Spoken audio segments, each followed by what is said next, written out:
former Yugoslavia. And Here's the Real News has the Chris Hedges Report. Well, Chris, thanks. I appreciate you taking the time. I know you got Sure. 10 different interviews and on your way out. So it's good to have you here.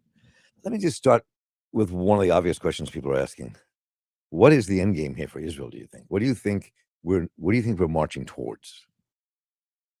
Well, most of the people in the Netanyahu government, including Netanyahu himself, have been quite clear for often decades what the end game is, and that's the destruction of the state or even the idea of Palestine. And that will be accomplished through acts of genocide and ethnic cleansing. And I fully expect things to get worse in Gaza. I mean, they're bombing the hospitals now. There's not enough food or water. Israel is impervious to requests from Washington because of the Israel lobby. They have traditionally Israel, because of the power of the Israel lobby, doesn't really matter what any administration wants. They humiliated Biden when he was vice president and called for a moratorium on settlements, and then the day he was in Jerusalem, announced an expansion of settlements. They bypassed the White House to go speak by Netanyahu, to go speak before Congress to denounce the Iran deal. They know that, in essence, the Biden administration can't touch the military aid and has no ability to really pressure the government to halt this massive bombing campaign. And I want to put that bombing campaign in perspective. I was in Sarajevo during the war. We were being hit with 300 to 400 shells a day, 4 to 5 dead a day, 2 dozen wounded a day, and I don't want to minimize that. I almost 30 years later still have nightmares because of it.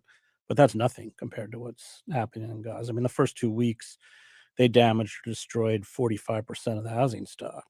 They've dropped, I think it was just in the first 2 weeks, 20,000 tons of bombs. I mean, this is, a Stalingrad level. It's as bad as Sarajevo was. It doesn't come close.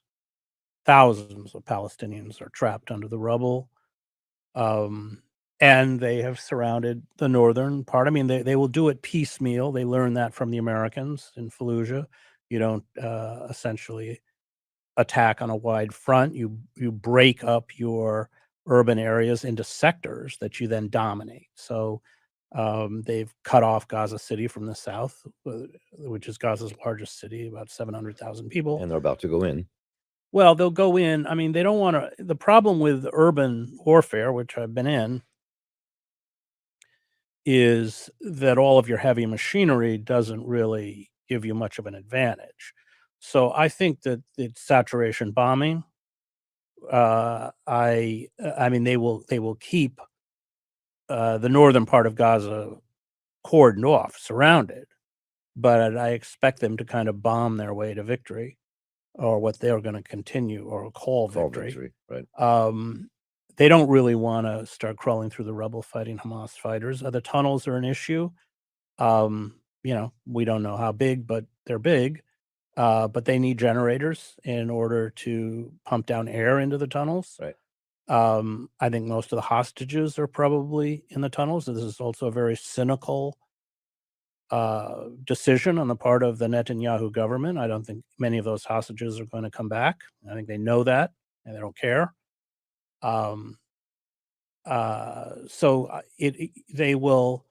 They've cut off food, in essence. They've cut off water. I mean, the trucks that have come over through Rafah it's negligible. It's a very cynical kind of public relations ploy, but it doesn't do anything to alleviate the tremendous suffering. So I expect that they will push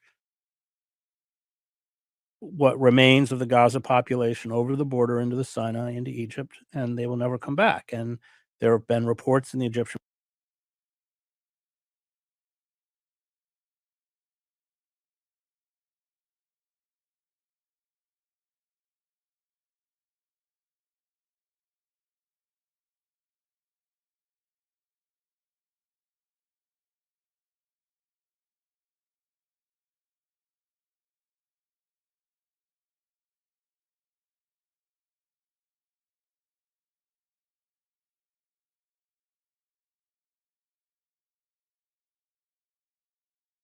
I think Democrats need to stop fretting, need to stop looking at this as a warning and look at it as a wake-up call to organize, to mobilize, to register people, to talk about the accomplishments of this administration. If you want to beat Donald Trump, stop clutching your pearls and get to work. You just heard Ana Navarro's response to Democrats concerned about new polling, which indicates that Biden is in serious danger of losing to Donald Trump. Now, even though she was probably the most dismissive, her response was emblematic of basically everyone else on the panel, with one exception. Now, we're going to come back to The View in a moment, but first, I do want to look at these polls that confirm Biden is indeed in serious danger. On Sunday, a poll conducted by Siena College and the New York Times found that Trump is ahead in 5 out of 6 swing states: Nevada, Georgia, Arizona, Michigan, Pennsylvania, and in the only swing state where Biden is ahead, in Wisconsin, he's still polling within the margin of error. Now, when you look at the crosstabs, voters trust Trump more on the economy by 22 points, immigration and national security by 12 points, and even Israel-Palestine by 11 points, which is shocking considering the fact that a Data for Progress poll conducted in mid-October found that 66% of voters support a ceasefire, including 57% of independents and 56% of Republicans, which suggests that voters think Trump will be less militaristic than Biden when it comes to Israel, which is not the case, obviously. They're both bad, with Trump probably being worse, but it just goes to show you how badly Biden's image is among voters, with them only trusting him more on abortion and democracy by 9 and 3 points respectively. So if voters barely trust you more on democracy, trust you more than the guy who's been indicted on 91 counts for trying to stage a coup, you're in trouble. You're in trouble. And I don't know how else to put it. Now, this New York Times poll does not seem to be an outlier, because in October, Gallup poll found that Biden's support among Democrats dropped 11 points within a single month. And the numbers in Michigan are in line with findings from a poll by the Arab American Institute, which found that Biden's support among Arab Americans plummeted to 17% after 59% of them supported him in 2020. And a poll commissioned by Detroit Action got the same result, with only 16% of Muslim Americans saying that they'd vote for Biden again, with 2/3 saying that they'd vote against him. Now, the same poll found that a majority of Michigan Democrats support a ceasefire in Gaza, and 92% of Arab Americans and 75% of voters under 30 also support a ceasefire. But we're not done yet, because a CBS News poll finds that a majority of likely voters believe that Trump's level of support for Israel would be about right compared to Biden's. And the same respondents also believe that having Biden as president would increase the chance of war by 10 points, and having Trump as president would increase international peace and stability by 16 points. Holy shit, this is bad. Now, Biden's also doing poorly on the economy in this poll as well. Voters believe that the economic policies of Biden and Trump would disproportionately favor the wealthy, but a plurality of voters think that Trump's economic policies would be better for their own personal finances. In other words, if Biden doesn't immediately reverse course, he is going to lose to Donald Trump next year, a reality that his team is very much aware of. In fact, his campaign manager admitted that this is going to be a very close race, and behind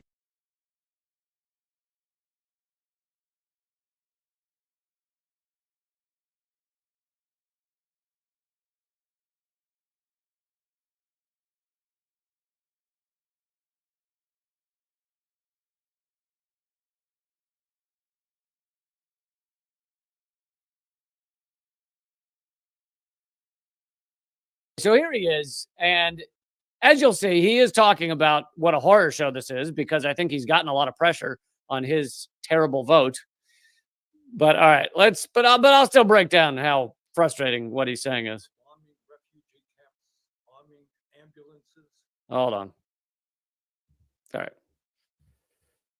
Bombing refugee camps, bombing ambulances, killing thousands of innocent men, women, and children in violation of international law is simply not acceptable. Okay, so you hear that and you go, oh, this guy's going to demand an end to the apartheid state, demand not just a ceasefire, but an end to the war entirely, demand the U.S. stop sending arms to Israel and stop funding Israel. You say an opening line like that. I mean, this isn't the beginning of the speech, but you say something like that, of course, he should endorse all those things. But in fact, he was on TV the other day, asked if there should be a ceasefire, and he said, quote, "There cannot be a ceasefire against someone like Hamas." Now, maybe he's changed his tune a little. I don't know how many days ago that was. I know it wasn't long, maybe a couple days, but literally said there can't be a ceasefire. So you see these sentences and you go, oh, well, I guess he's going to call for an end to the apartheid state, an end to the genocide. No, he's not. And before, just in case I forget, someone asked where RFK stands on this. RFK Jr. is farther right than I think Netanyahu. RFK Jr. has been the worst politician I have ever seen in my life, besides maybe Lindsey Graham or some shit on Israel. He is wholly in bed and bought off by Israel. It's kind of crazy to see, like to the point of making utter false statements, saying that Palestinians are paid to murder Jews around the world. Utterly false. And it's like, wow, dude, I don't know who's paying him or what his thinking is, but wow, just wow. Anyway, back to Bernie Sanders.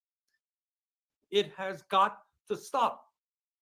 And, it is no great secret that the United States.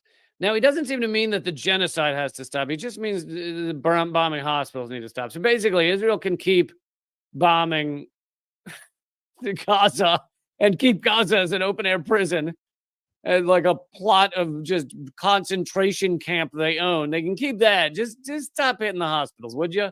Would you? Provides $3.8 billion every year to Israel. Now they can say they don't want the money.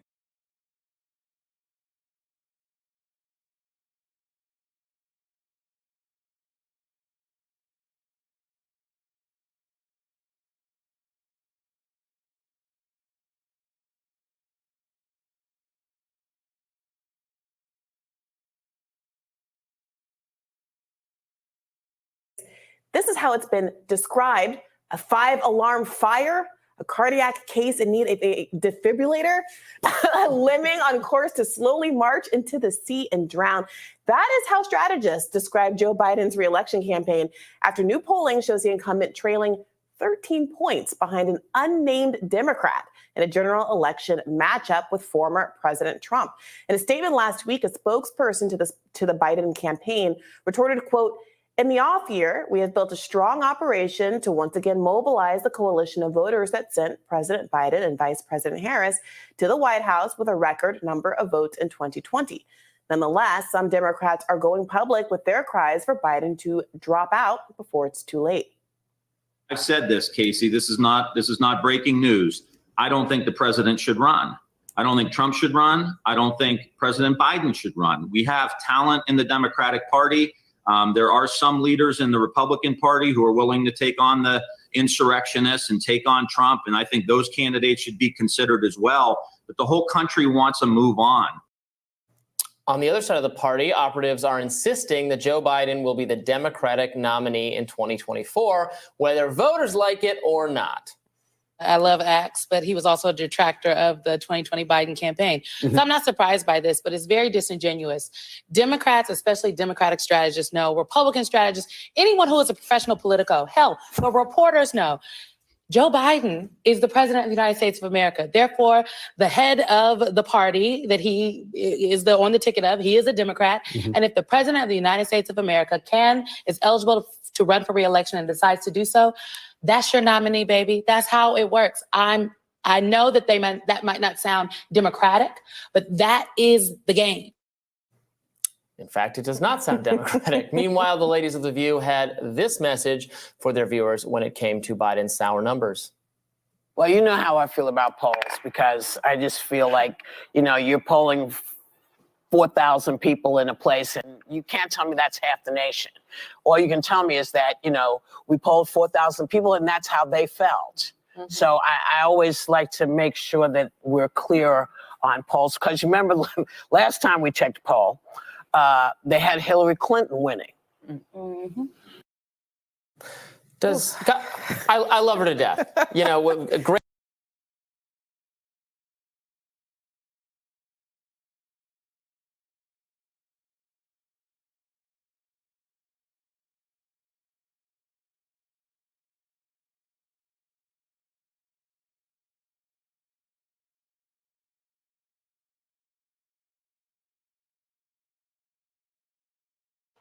Let's bring in Teslin Figaro. She's a former advisor for Bernie Sanders and host of the Straight Shot No Chaser podcast. So how dangerous a position politically is Joe Biden with Democrats? Yeah, let's be clear. Anytime David Axelrod, who is a known kingmaker in the Democrat Party, is saying the quiet part out loud, there is a problem. Jesse, people have been talking about this behind the scenes for months and years. In fact, I want to remind people that in 2019, it was Joe Biden that signaled to the American people and to Democrats that he would be a one-term president. People forget that. His whole thing was about running one time and being able to be a placeholder for Trump. So what happened is this coalition has been falling off way before this war. Progressives were begged to vote for Joe Biden. Bernie Sanders sat there and said that he would be the most progressive president in our history, which everyone knew was a joke. People said literally, literally held their nose to vote for Joe Biden. Black voters are falling off. Now you have the Muslim and Arab community that is falling off. It is clearly saying we will go against you, which you need Michigan to win, by the way. You have working class voters all over this country. 500,000 people are on strike right now, from nurses, from auto workers, from teachers, from casino workers. That literally says there is a problem. And so when liberals tweet me, my fellow liberals or progressives or whatever you want to call yourself tonight, when you tweet me and say that I'm helping Trump, I came to Fox News to tell you that Joe Biden is helping Trump. I came to tell you that Joe Biden is the campaign manager for Donald Trump if he does not if he continues on this path. People want a different choice. You had a former president that was on the stand today, Jesse. That means that it should be a landslide for the Democrat side, for Trump to still be winning overwhelmingly in the polls, to still be winning overwhelmingly across the board. It says it is a problem.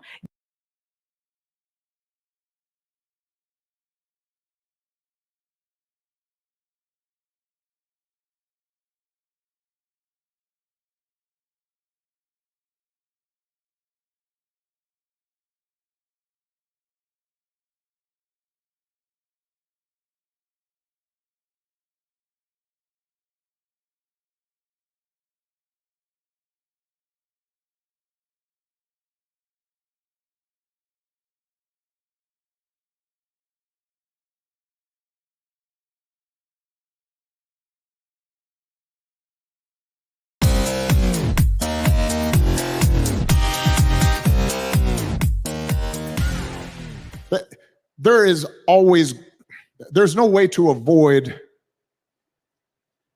in this particular moment on this particular issue, after so much blood has been spilled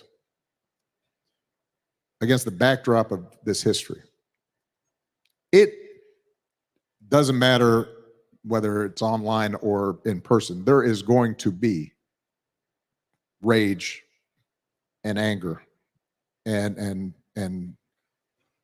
not just generational traumas, right? I mean, this is century-old stuff that's coming to the fore, and you've witnessed the kind of worst cruelty and tragedy that can befall people involving children and spouses and grandparents, and passions are going to be high. But what I will say is that if there's any chance of us being able to act constructively to do something, it will require an admission of complexity and maintaining what on the surface may seem contradictory ideas. That what Hamas did was horrific and there's no justification for it. And what is also true is that the occupation and what's happening to Palestinians is unbearable. And what is also true is that there is a history of the Jewish people that may be dismissed unless your grandparents or your great-grandparents or your uncle or your aunt tell you stories about the madness of anti-Semitism. And what is true is that there are people right now who are dying who have nothing to do with what Hamas did. And what is true, right? I mean, we can go on for a while.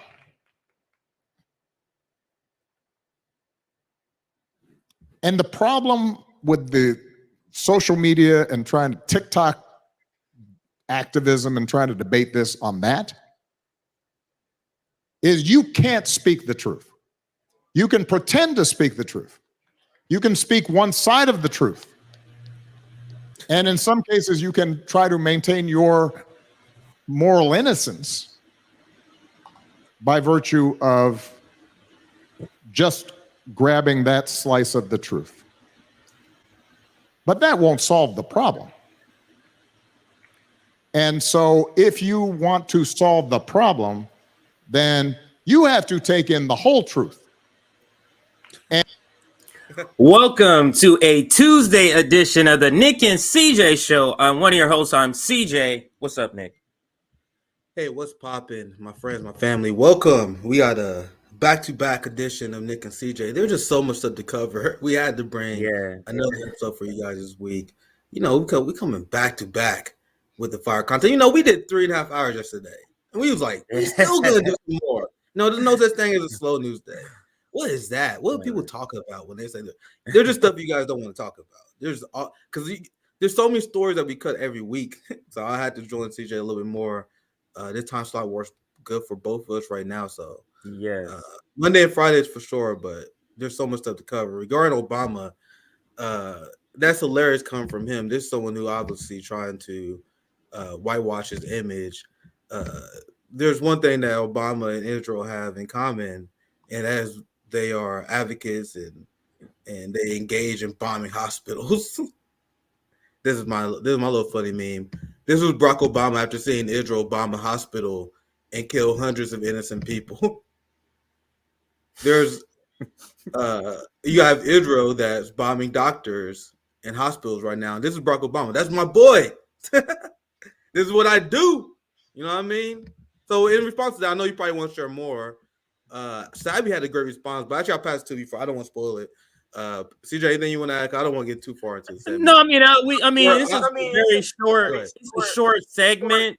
So, I mean, I can play a little more just so you can hear what he finished, what he says. But what do you think? Before we get to Sabby's take and some others, I do have just to show like other people's responses. This is a short segment. Because we know anytime Obama comes out, Nick, what's happening? That means that the Biden administration is not pulling its weight as far as carrying the narrative. The narrative is not penetrating from the Biden administration. So they reach in the bag. They first go to ghouls like Hillary Clinton. But when she doesn't, the hard-nosed tactics doesn't work. Like, get in line. She's the one that, get in line. That when that doesn't work, and most time it doesn't, it's typically usually with her, then they start bringing out Michelle and Obama. But when they go straight to Obama, this is a indication that those poll numbers are sending shockwaves. This is an indication that this thing that's happening in Palestine is a big thing. It's affecting the Democrats, and you're seeing how they have to straddle the fence. Let me translate what he said. So far, what he said. He's basically trying to shame the people who's on the Palestinian side and saying, basically, you're getting your information online and you're getting a sliver of information. You need to get the whole picture so you can be on our side with Israel. That's what I heard. But go ahead, Nick. Yeah. And you are 100% right. That was one of my first thoughts when I heard this as well. This is clearly him campaigning for Democrats. The messaging from the Democratic Party shifted drastically. And that's why I think it's important that we do propaganda report. I think it's important that you know what your enemies are saying so you can see what they should. I mean, you remember the narrative and messaging come from Democrats right after October 7th? We said many times before, we couldn't even watch. We couldn't even do propaganda report. It was so in hand. It was terrible. They went from that, and now they're like, man, these Palestinians going through a lot, man. Like, it's obvious that this change in messaging is based on the new polling and the fact that they're trying to save the party and save the Democrat, Joe Biden Democrat Party.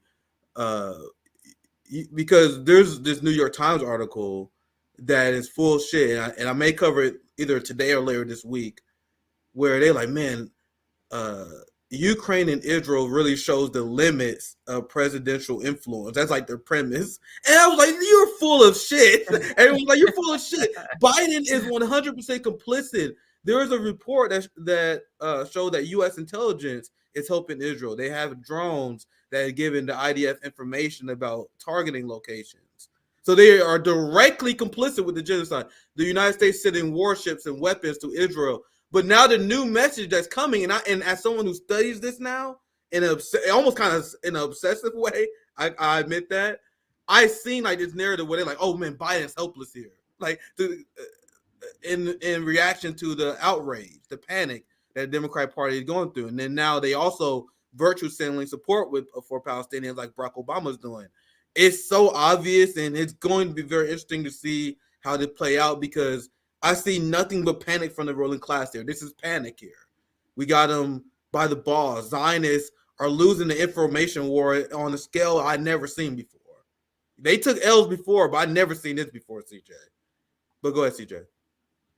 Yeah, I'll just play a couple more minutes of it. Like I said, this is really not going to be a long segment, because Barack Obama is here to prop up this system, and he's the savior. He's the go-to guy when it's time to get young people, not realizing he got young people who were young in 2008, sir. Or when was he elected? 2000. You know what I'm saying? That you know how many years ago?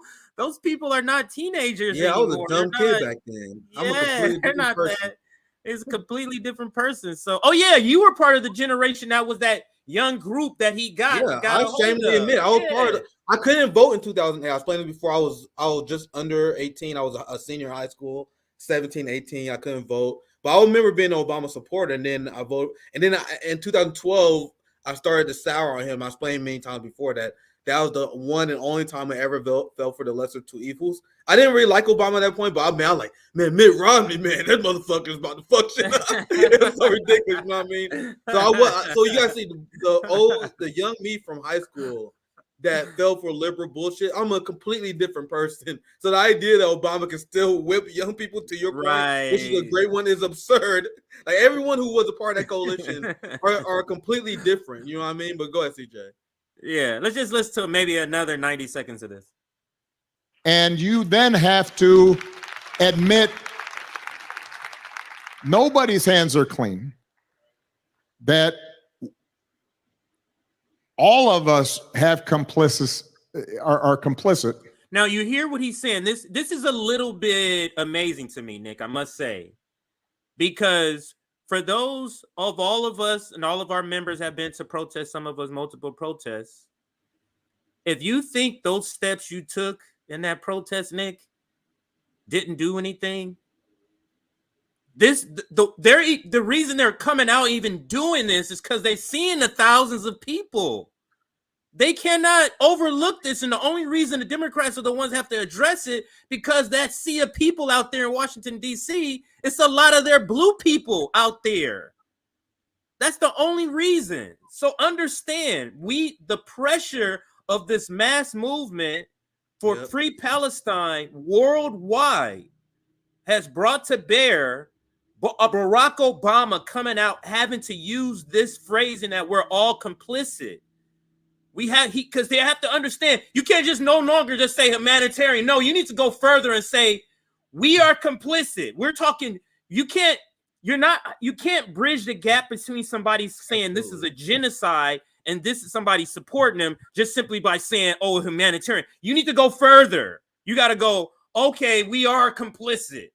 You have to, in order to bring some of those people back. They're never going to bring us back, Nick, but in order to bring some of those people back, you have to start using this sort of vernacular that he's using here, which to me is still sort of stunning to talk about in the framing of Israel here. But let's go.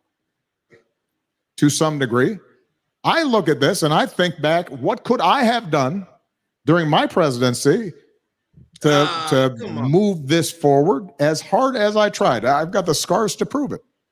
But there's a part of me that's still saying, well, was it?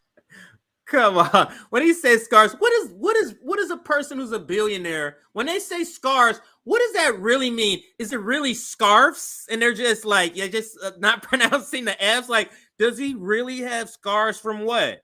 Now, he might be, in a professional managerial lens way, Nick, he might be referring to he was the president who went the furthest, I guess, with critiquing Netanyahu. Maybe it was just a dance to pretend like he was progressive in public and they were really buddies and behind the scenes. But that was the whole dynamic. They're really jousting. They really don't like each other because Barack Obama is progressive. But as you just said, it was just a dance. It was just a theater. Was there something else I could have done? That's the conversation we should be having. Not just looking backwards, but looking forward. And that can't happen if we are confining ourselves to our outrage. What? And even what let's think about that. Confining yourself to be confined, you're constrained. Your emotions about seeing dead babies needs to be constrained. Yes, CJ. You see that? Yes. Your emotions about dead babies need to be constrained by U.S. hegemony policy with Israel. They conflict. Go ahead, Nick, if you're going to say something. You guys see how civility politics is weaponized by the ruling class? They view your anger, which is 100% a tool of the working class in disenfranchised communities, to fire up and mobilize revolution and social change. So emotion, whether it be anger, intense anger, sadness, whatever it is, that's energy that is positive towards revolutionary thought. That is a motivational tool that we use. We cover things and we watch news segments that generally wouldn't interest me, but we want to show you how crazy the ruling class is. We want you guys to see how evil our government is. I'm not trying to piss you off for fun. We're not trying to make you sad discussing state violence for the heck of it. It's because we want you guys to use that as a tool to not support these people and mobilize for social change. You guys see how the ruling class fear that emotion? That's very telling. I didn't see this, so that's probably the most interesting part of the clip. One most interesting part, because that's very interesting that Obama just says it. They're afraid of that anger.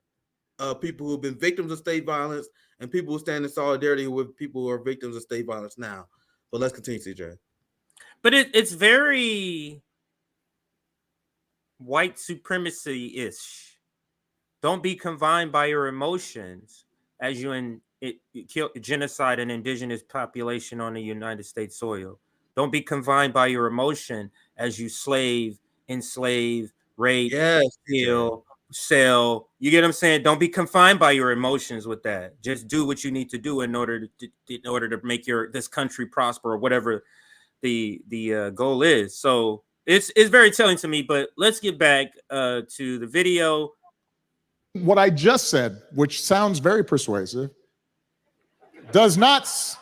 still doesn't answer the fact of, all right, how do we prevent kids from being killed today? So it starts at home. Which is why said the guy who notoriously bombed kids. Like, bruh. Bad messenger. Conversations that I've had with some of the young activists, I come with some humility and I say, look, I get why you might bomb some folks. Not want to look at history and context, and that's your now you see how what Obama is good at, which it makes him dangerous for us, meaning against the revolution. What he's good at is recognizing mid-conversation, and then you just saw right there mid-sentence, I need to cultivate this for the audience that I'm trying to get what I'm saying. And if I just said it the way I want to say it, it would not come off well. No, so let me back it up and just let you listen to what he says here. So Which is why now understand he's trying to craft a message for the people who the 11% drop in Joe Biden's support in Democrats, the polling numbers of young Americans leaving, black and brown. He stopped mid-sentence to say, "Oh, this is for black and brown young people. I need to change this up." in conversations that I've had with some of the young activists, I come with some humility and I say, look, I get why you might.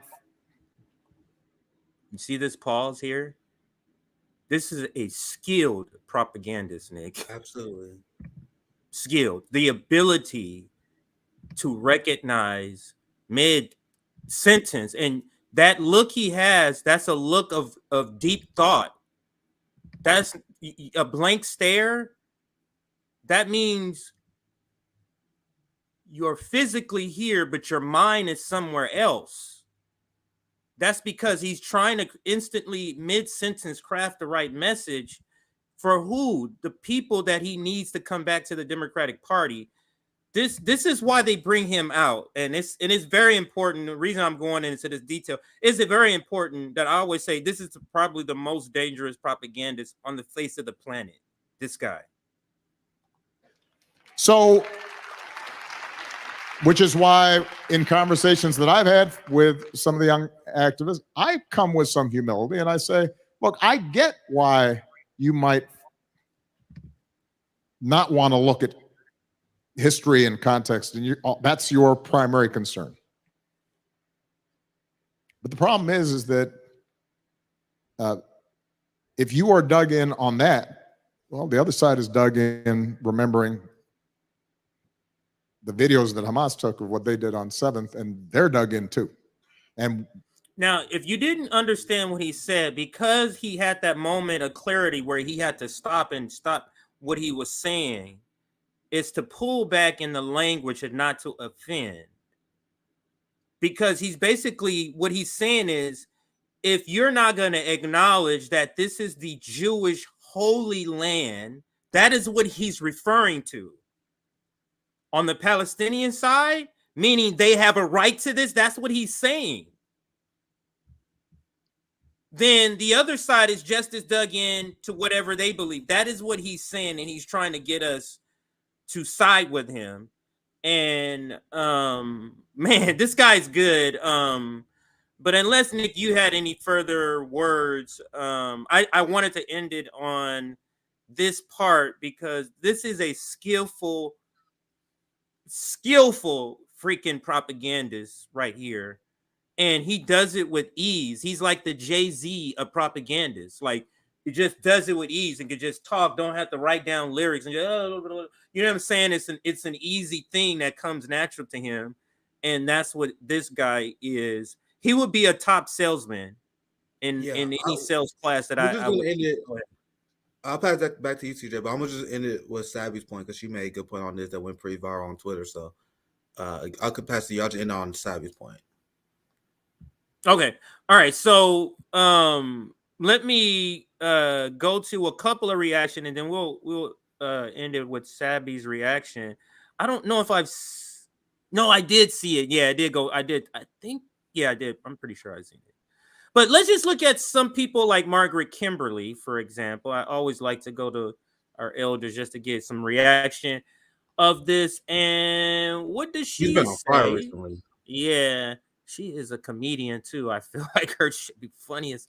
But she says, quote, Yes, you have to admit that all of us are complicit to some degree. And she says, nope. Meaning you are not us. You are not us.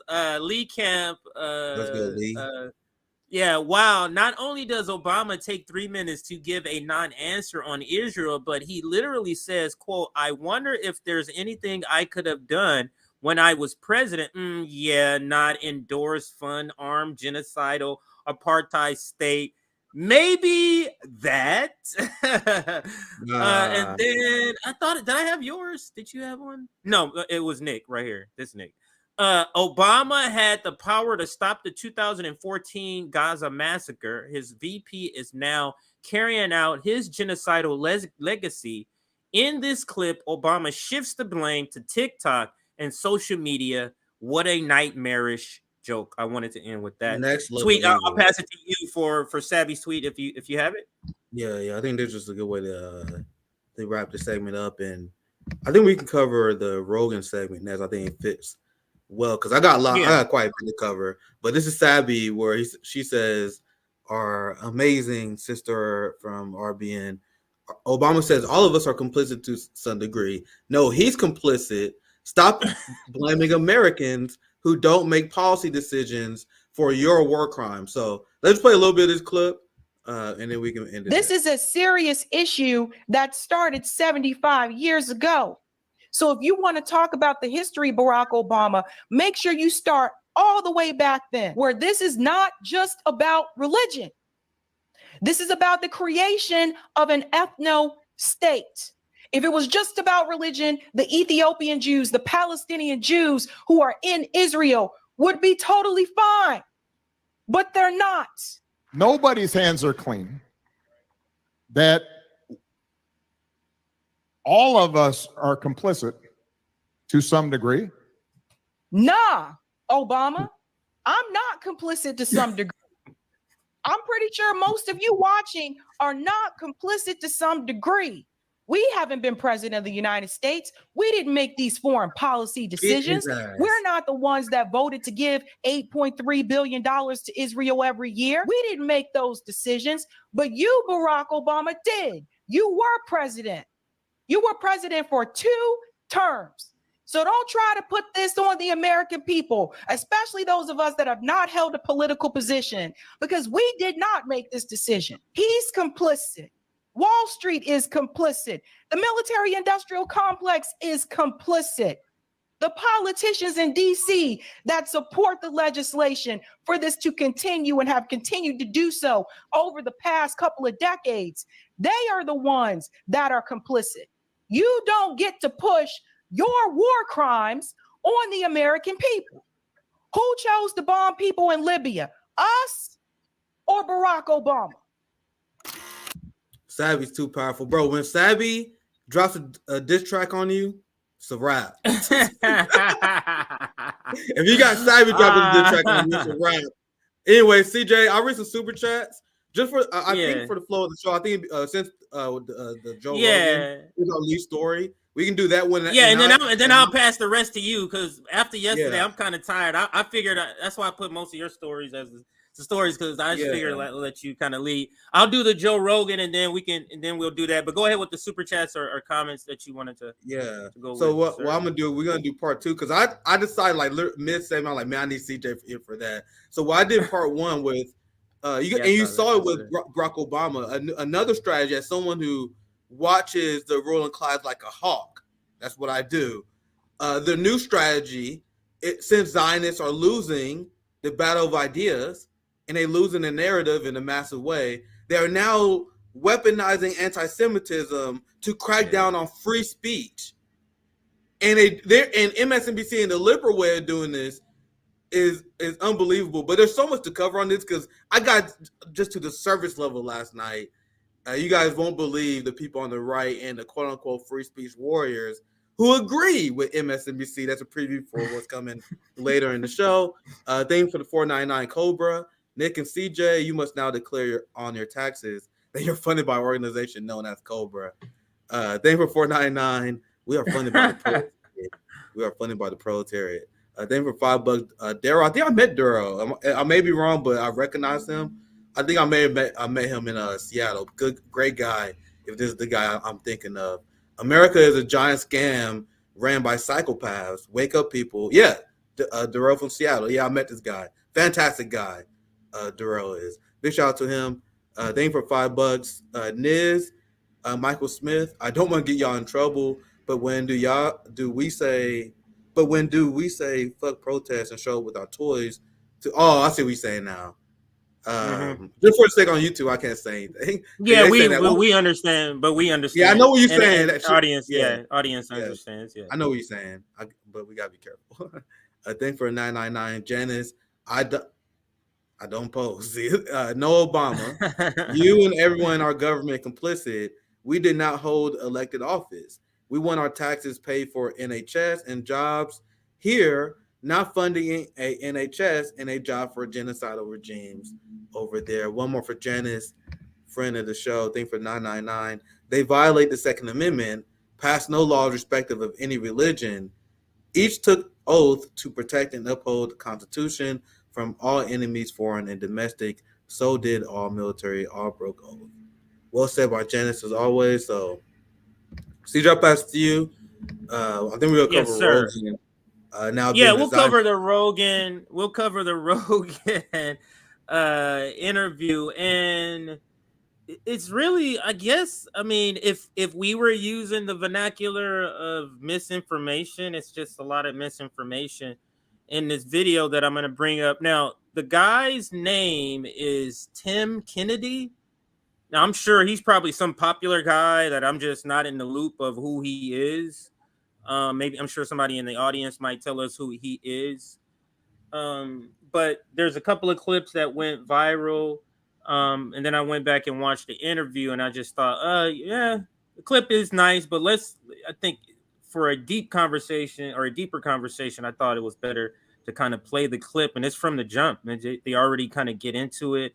I already know you're gonna have something to say. Tim Kennedy that fighter? I think he may be a fighter. I know. Oh, he might be. You know what he does?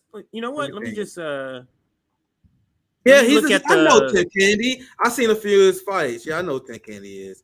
Okay. God knows what politics. I'm sure it's fucking crazy because he's a fighter. He's not an international fighter. Oh, it doesn't have a description of him. I was gonna see if it had a description. Yeah, I remember Tim Kennedy. He used to fight for. He used to fight MMA.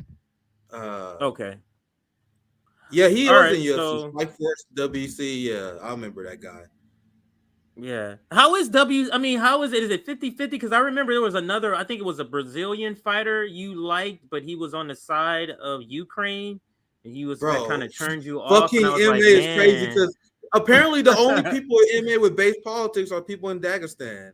Like the Khabib and I'm a big fan of Chimev now because he just had a big fight where he came out like, bro, I'm ready to go to Palestine and give up my life for my Muslim brothers and sisters. So there are a lot of Muslim fighters who I don't know other positions, but they are on Free Palestine. But there are a ton of Zionist MMA fighters as well. There was a Zionist MMA fighter that put Khabib's name. It wasn't worth a segment, but he put Khabib's name on a missile. He put Chimev and a bunch of other Muslim MMA fighters who was speaking out for Palestine. He put them on a missile and said, "Yeah, this is a message for you guys." He's a Israeli MMA fighter. I was like, bro, you guys are fucking crazy. Like, so he's threatening their lives, essentially saying that they need to be bombed and killed for standing up for their fellow Muslims, right?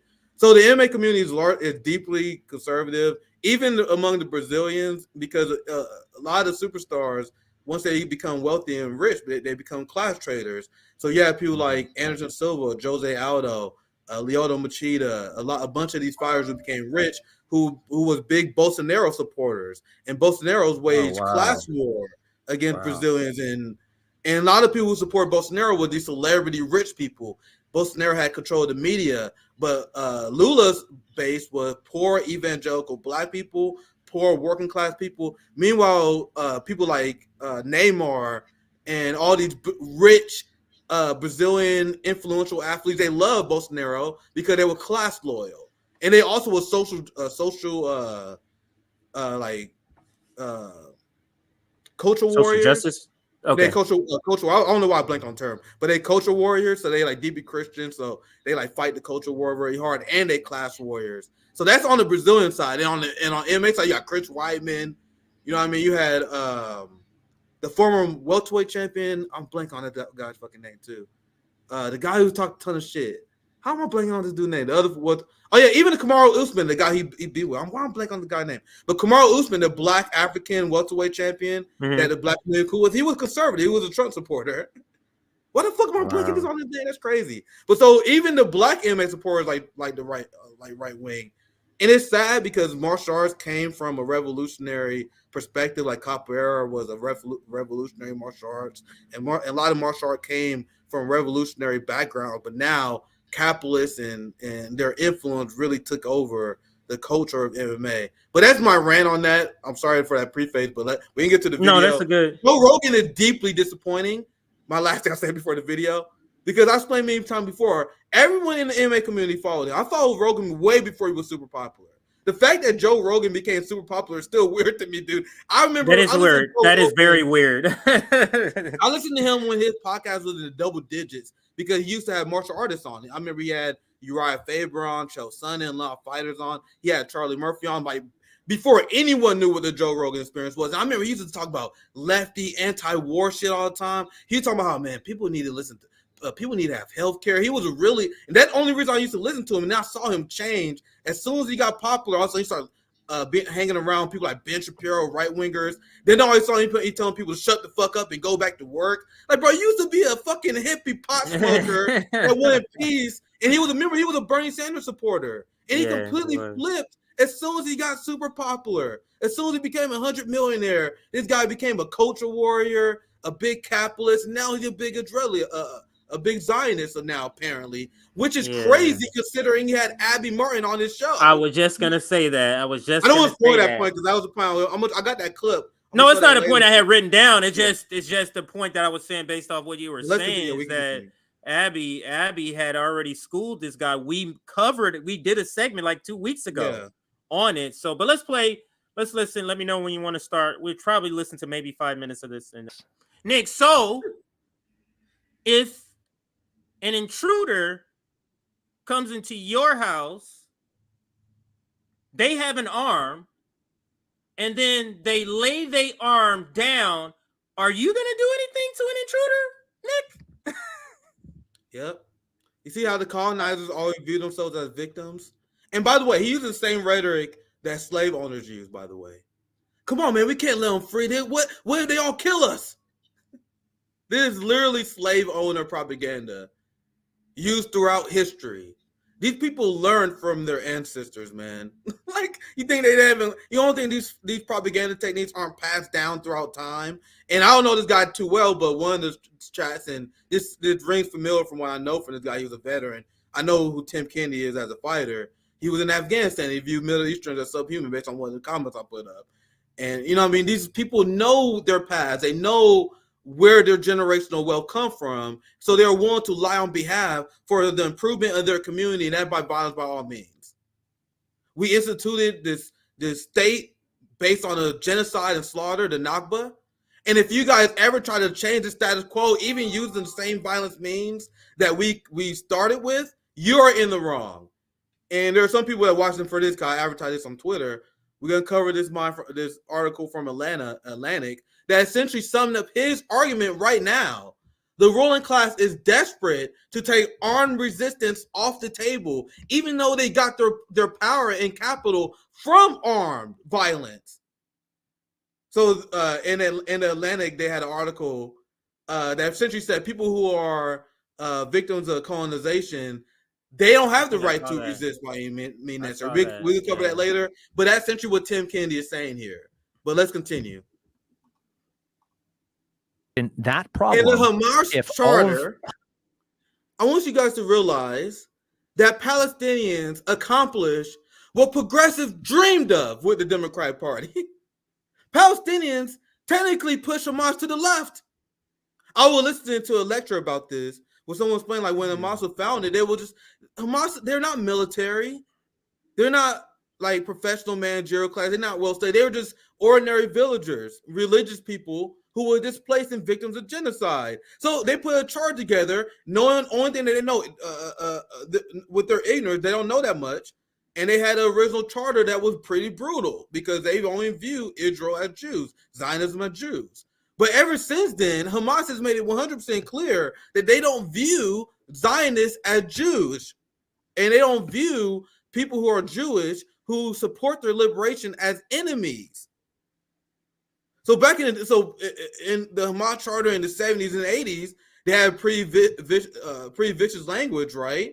But now it's all about, we have our eyes on the enemy. We are quoting our international right to self-defense and armed resistance. And I personally looked into this, something I didn't look into, because I've seen so many people lie about this.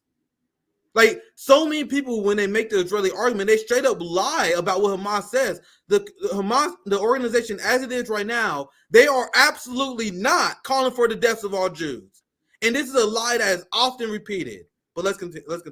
A lot. Like, that's probably one of the things, Nick, that I hear. Like, he's saying a lot of the same things, and he's using a lot of the same tactics that. Yeah, he's using the same tactic that RFK Jr. did in an interview with Jimmy. Just saying a bunch of stuff that, like, us who are invested in this shit every single day, be like, what are you saying? Where did you get that? Just a new. It seems like every time I'm listening to an Zionist explain shit, Nick, it's a new thing that I'm like, I've never heard that before, and I read about this every fucking day. How is that possible unless you're just making shit up? But let's listen some more.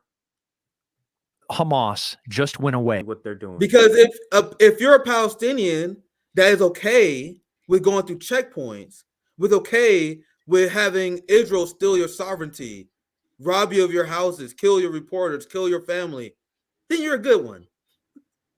If you're a Negro slave that don't think of the rebellion, if you follow your master and you continue to help her pick the crops, you're a good one. But if you fight against us, you deserve to die. How is this any different than that mentality? The good Palestinian is the one who suffers in silence and dies in silence. That is the mindset of the colonizer that I will resist until my dying breath, fam. This is the enemy of humanity, the enemy of our people. If he was back during the Jim Crow era, he was making this argument against us, CJ. He's the enemy of our people, not just the Palestinians, of everybody. Do you guys understand? Nick, this is the reason why there's a video where there's an Israeli person. I don't want to say government official because I just don't remember. It could have been, but it's like a secret video or a candid video where they're saying Black people are the problem. It's Black people in the United States, and it's because we are making these parallels. Every time I'm reading and listening about what's happening to Palestinians, is no way that I can't visualize that for my answer. Is no way for me. I can't disconnect that. You get what I'm saying? So I'm seeing it, and that's the reason why we are able to pick out this freaking colonizer sort of thinking that this guy has, and he might be thinking, oh, this is just regular thinking. No, this is not just regular thinking. No, this is not just regular thinking, because you're saying if you put down your arms, you're going to be massacred. Isn't that a reflection of what you have done? Wouldn't you say? But go ahead. I want to add this, and this is not an attack on Stephanie at all. Not at all. She said Rogan is so ignorant and lazy not to learn enough to push back. Shame on him. Stephanie is 100% right. But dude, fam, I known Rogan for years. I watched his show from the very beginning. You guys know why I stopped? This guy Rogan is way more calculating, and he makes business decisions. Essentially, he's way more calculated than people give him credit for. Like, there are people that be like, man, Rogan is so real. Rogan is so legit. No, he's not. I have watched this guy make calculate. There's a reason why he has the #1 podcast in the world. You don't accidentally have the #1 podcast in the world. He made calculated decisions to grow his audience. So he had people like Ben Shapiro who goes against everything he believes in. And I'm just using him as an example because he's one of the few I know. Like, there are God knows how many people. He will have people who go against the beliefs on his core level. People I know for a damn fact, like for example, Joe Rogan for socialism, for healthcare. This stuff that he used to talk about. But he'll bring hardcore capitalists against socialism and all that stuff. But he won't engage in conversation with them on that because he didn't want to alienate Ben Shapiro fans. He don't want to alienate the right wing. You know what I mean? So he brings people on, allow them to spew their bullshit to capture their audience. And after doing this for years and years, that will lead him to having the #1 podcast in the world. So essentially, Rogan has no principles. He wanted to allow anyone to go on his show, spill whatever bullshit you want, even if it left shit, like Abby Martin shit. He don't care. He has no principles. Whatever you want, he just want to take the audience of the person. He want to build an empire. And this is someone who watched Joe Rogan since Joe Rogan 60. And I watched him do this. So it's not that he's ignorant and lazy, he can't put back against this. He make a decision not to. And I need people to understand, this is why I'm not interested in listening to these rich celebrities on these issues. Their interests will always be aligned with their capital about what business can be made. So Joe Rogan has to repeat the Zionist talking points because there are a lot of fucking Zionist money. There are a lot of fucking consequences with his Spotify deal, with all his endorsements, all his business dealings. There's a lot of fucking issues here. You can't just come out against genocide when you have the Joe Rogan empire. And as someone who's been watching Joe Rogan from day one, and I thought he was a legitimate martial arts stoner, I watch him like sell out the Capitol. I watch him become a calculated person, and he's doing this for the audience because he put his finger in the sky trying to see where the wind is blowing. He making an assessment because his friends that the wind is blowing in the pro-Israel position, so now he's pro-Israel. You know what I mean? And people like that honestly disgust me. Like I'm actually kind of embarrassed. I talk to my friends about this all the time. I'm kind of embarrassed I ever listened to this guy because he's so weaselly, and there's a reason why he will never invite me on the show. And I don't want to get too much into it, but like Joe Rogan is very complicit with the fighter pay problem in the UFC, and the UFC stole money from fighters with the Reebok deal. So the UFC stole advertising dollar from fighters. The UFC paid fighters so poorly that the fighters only made money. They only got rich because they had sponsorships. The UFC stole that from fighters, leading to a drastic pay cut. And so many fighters was pissed, and this led to a drastic talent decline that the UFC suffered with to this day because of the loss of revenues that fighters have. Guess who was there to cheerlead that? Joe Rogan. He would go on the show talking about how great the Reebok deal was. He would do shows like, man, doesn't the Reebok deal, doesn't the outfits look so great on the fighters now? Man, isn't it great they got Reebok kits? Anyway, I'm sorry I went on that rant, but I want people to know that Joe Rogan knows exactly what he's doing. He's deeply disappointing, and he's exactly why you never follow people who don't have your class interests in line. So that's probably my last monologue on this. But no, it's okay. No, so I fast forward just a little bit because he just went another 90 seconds of just lying about the conflict and how if it was in this situation. So let's go to Joe Rogan. He's gonna chime in here. Oh, evil. It's so crazy that they printed that in the New York Times. I mean, that's the paper of record. That's the most important newspaper that He's talking about the hospital blast. So let me just rewind it for context so you can hear what the guy says first before Joe Rogan's crappy. I showed you guys before, every single time Israel bombs and kills Palestinians, they blame it on failed Hamas rockets. And then later it comes out that, oh, no, it wasn't a failed Hamas rocket, that was us. And I promise you guys, just wait for a year from now. Oh, man. And this is stuff you spot when you've been following this for a while. I have been following this for a fraction of the time, and like Dan Cohen and Max Blumenthal, right? I've been doing this for about 3 years. But even within the 3 to 4 years I've been doing this, covering this, you spot the same shit over and over again. Israel bombed the place. Oh, that's a Hamas failed rocket. Then investigations later show, no, that actually was Israel that did that. So you guys understand, with the amount of people that was killed in that hospital, the repurposed rockets that Hamas fires does not have the blast radius and does not have the destructive potential to destroy the hospital and bomb as many people and kill as many people as it did. If Hamas had the kind of power to destroy a hospital and kill hundreds of people, like they claim they did, the state of Israel would have already been destroyed. Right. The fuck y'all talking about? Anyway, let's continue. This is, like, Rogan's still monetized. Like, people think he's not a tool of the deep state. This is disinformation. Monetized, no one taking them down. Just straight up disinformation. Not regarding, this is not like a liberal take, like on COVID. No, this is him doing disinformation on behalf of the empire. Because he's class loyal, but that is supposed to be. It's a lot of citations that was needed there, but go ahead. I'll just say citation need for all of that because I explained before. Whenever Hamas or Palestinians try to create independent infrastructure away from their apartheid state, Israel bombs it. In 2006, you had Gaza, you had Hamas who built a power plant because you know how Israel turned off their electricity.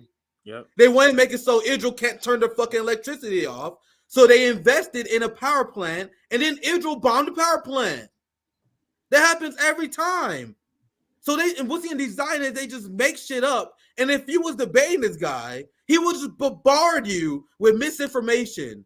He will stun you with stupidity, stun you with so many false facts. You'd be like, all right, we're not fucking start with that. You know what I mean? That's their strategy. It's overloading you with lies, overloading you with bullshit. So you're like, all right, I gotta start from the first sentence of bullshit, then the second sentence. Now I gotta explain the history of that. And if you're not Norman Finkelstein, if you're not Max Blumenthal, you're not Dan Cohen, good luck.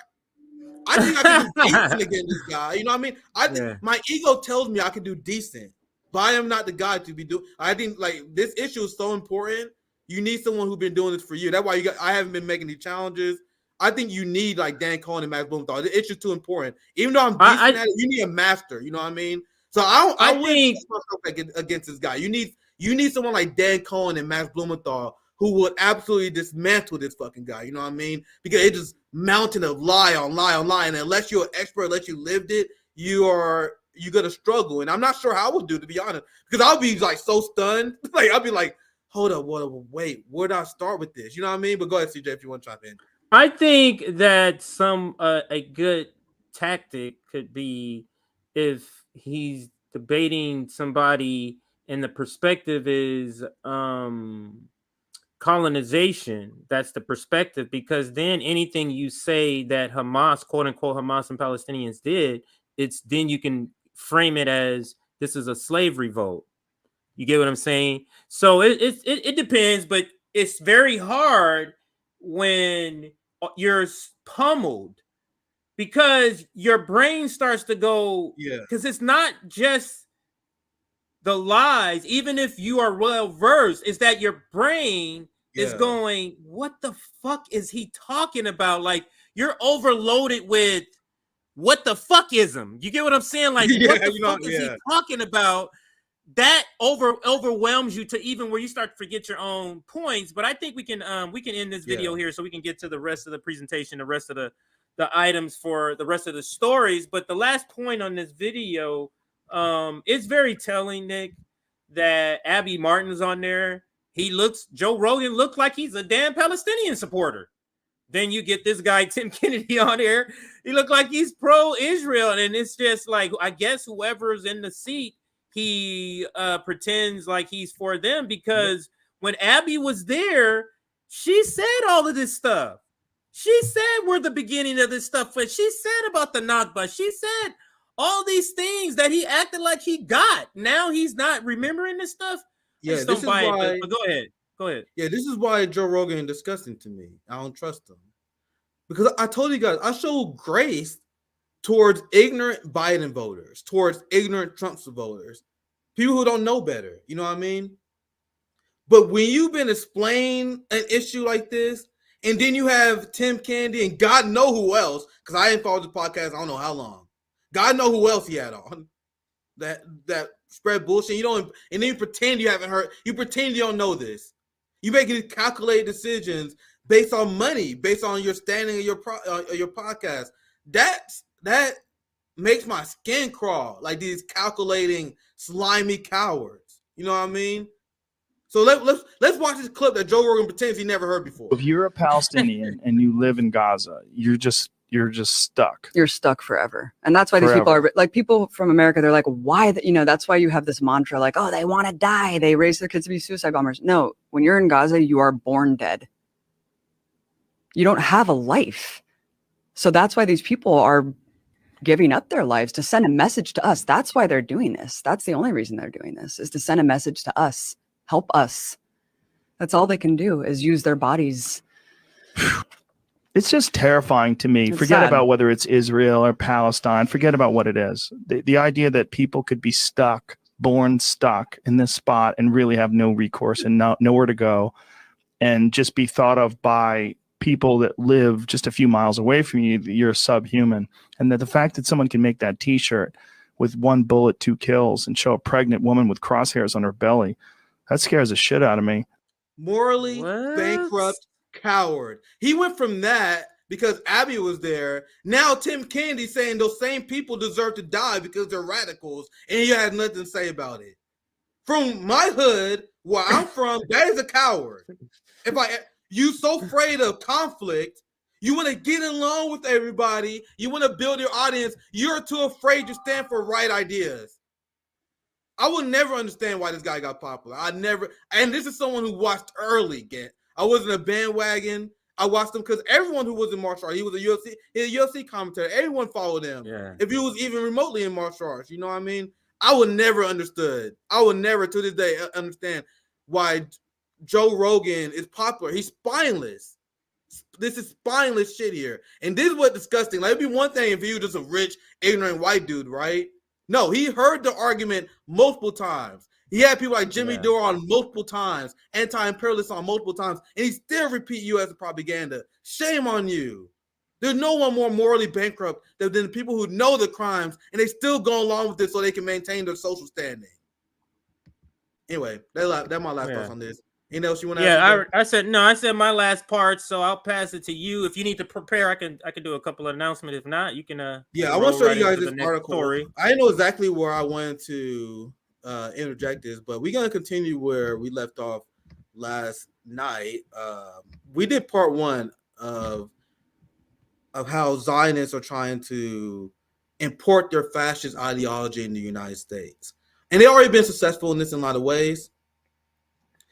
But now they are making up shit about anti-Semitism. Essentially, people standing for Palestinian rights. They are calling violent anti-Semitic terrorist supporters. And now they're using this to float the idea of robbing them of the First Amendment. Now, this is an article that went pretty viral on Twitter, and I posted about today. Pretty good response thus far. It said, even the oppressed have obligations. Not every act of resistance is justified. What? This is from the Atlantic. What did I tell you guys? And this is why it's so important to study our enemy. This is why it's important for us to just not, I can't watch Corbin. I can't pay attention to what the news media is saying. No, we got to know what the fuck our enemy is saying. That's my position. I've changed on this because I used to be one of those people like, fuck that. I can't. No, we got to know what they're saying. I have been watching them, especially since October 7th. And this has always been their agenda. Their agenda is to take armed resistance off the table. They want to take the only recourse we have to people who have no morality, no conscience. You have the United States and the West who engage in violence more than anyone else. Violence is their number one go-to on any sort of problem. They tear gas their own people, kill their own people with the police state. But God forbid anyone use armed resistance or any violence to fight against that. The whole idea of give me liberty or give me death has been erased in our culture. Well, white people believe in it but only in their community. And that's glaringly obvious. What happened to give me liberty or give me death?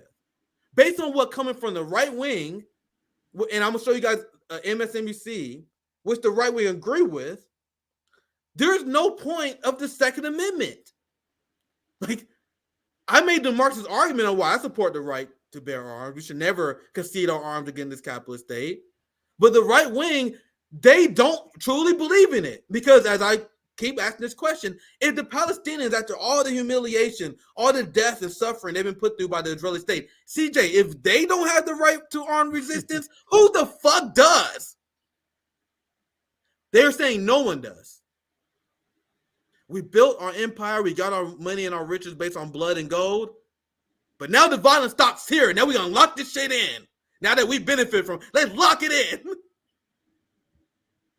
So this article got dragged. And I just simply say United States is the most propaganda country in the world. I'm getting 1,000 likes per hour on this tweet. Are you serious? Yeah. Like I tweeted before the show. It's already at 5,000. Oh, I can't see it. I can't see the number. Tell me, I can't see it that small. Yeah, I'm at 5,000 likes, and I tweeted this out like literally just shortly before the show. So I'm getting 1,000 likes per hour on this tweet because and people are dragging Atlanta for this. I'll tweet this out, and they're getting dragged so badly for this article that they edited the headline. Can you guys see my screenshot? Wow. The And I'm glad I decolonization caught you narrative guys. is dangerous and false. Look at the narrative. Look at the headline. And I don't know if I had anything to do with that. I'm not arrogant enough to think I have the power to change the headline to Atlantic. But when I found this article, this was the headline and sub-headline. My tweet got thousands of likes for an hour. And it was your article. It was your tweet. It was your tweet. Now the heat that they got, did you tag them or something? Or you like did they get, how would they, were they tagged in any way, or were people tagging them? They probably were being tagged in the thread. Let me check the Atlantic. Actually, let me check, because I saw the article and let me see if there was other reactions. Let me see Atlantic. Let's see. I'm actually kind of curious. Because that's hilarious, because I tweeted this out and then I just saw the headline change. Here's the Twitter tab. And let's read a few of these takes. The Atlantic is nothing but Zionist propaganda. First, they published a piece against decolonization, and now it's telling colonized and oppressed people, especially the Palestinians, to know their place, to follow the rules established by their oppressors, and to appeal to their morality. I'm glad I look at this tab, because these people saying it better than me. That's exactly what they're saying here. What? They're essentially telling colonized people, as I mentioned before, to shut up and die in peace, to appeal to the morality. And we know that, just like Kwame Ture said, you can't appeal to morality to people who have no conscience. They have no conscience. And so who else was commenting on this story? I'm interested. Let's see. Actually, Jeffrey Goldberg, the editor-in-chief of The Atlantic, volunteered to join the IDF. I think that may be what he's trying to say here. During the first Intifada, and was a prison guard at a facility, oh, Jesus Christ, where torture was a standard practice. I did not know that.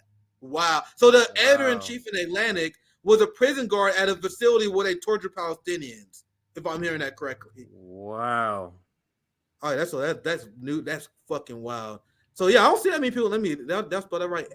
Atlantic. I feel like I thought more people were tweeting about this. I thought I saw more people. But anyway, not that important.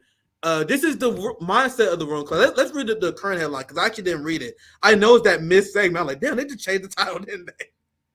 So let's read the new headline and sub-headline that I did not read, because they edited it before we went live. They're like, nigga, we can drag, help edit. The decolonization narrative is dangerous and false. Oh, Jesus Christ. It does not accurately describe either the foundation of Israel or the tragedy of Palestinians. I'm sure you got that opinion, and you was talking to me Palestinians, I'm sure. You mean the foundation of Israel, the state that was founded on genocide? How can Israel kill kids, bomb hospitals, kill journalists, and create their state based on genocide, and then they tell other people to be better than them? That's why I never condemn. So crazy. Yeah, feel free to interrupt. I can't see you, so just interrupt me if you want to. Yeah, go ahead. But the idea that, and that's why I don't police Palestinians. If Palestinians are against Hamas, which there are Palestinians that are against Hamas, that's for them to clean that up. You know what I mean? But what Palestinians and what Hamas do, they're following the rules of engagement set by their colonizer. So their colonizer bomb kids, bomb civilians, take hostages way more than Hamas, and then people look at Hamas like, oh my God, you guys doing the same thing that Israel's doing? What? You know who I'm going to condemn? I'm going to condemn the group my taxpayer money is going to. If my taxpayer money was going to only the Palestinian resistance, then maybe we shouldn't be killing those people over there. You know what I mean? But our taxpayer money is going to Israel. We are complicit as taxpayers with the genocide of Palestinian people, so we have zero right to tell them how to engage. And for a second time, I think that's enough for this article. I don't want to read this. This is a long article. I may do a breakdown later. Jesus Christ. But if you could just read a couple of sentences or paragraphs, what is the point to just basically tell us where is they're saying the narrative of what is wrong? What part of the narrative is what I want to know is wrong? Are they saying I read it. I'm skimming it. I'm skimming it so I see what's important because literally look at it now, and I skimmed it earlier. There's a lot of this that fluff. Like this is fluff. That's fluff. October 7th. Oh my God, everyone dead. Oh, okay, so let's start here because this part is interesting. The Hamas attack resembled a medieval Mongol raid. No, the Mongol was an offensive empire that killed millions. The Palestinians are on the defensive and have the right to resist their occupier. Who was occupying the Mongols? One sentence in, I could debunk this motherfucker. Nick, you know what? You know why you can debunk it? You're a history nerd, Nick. Yeah, you've spoken about the Mongols and examples of things many times since we've been in streams. But you know what they bank on? Somebody not knowing that at all. If they don't know that, Nick, they just gonna read right over that. And they're gonna be like, what? But you and thank God for our audience, you're able to go wait, and give the comparison. But go ahead.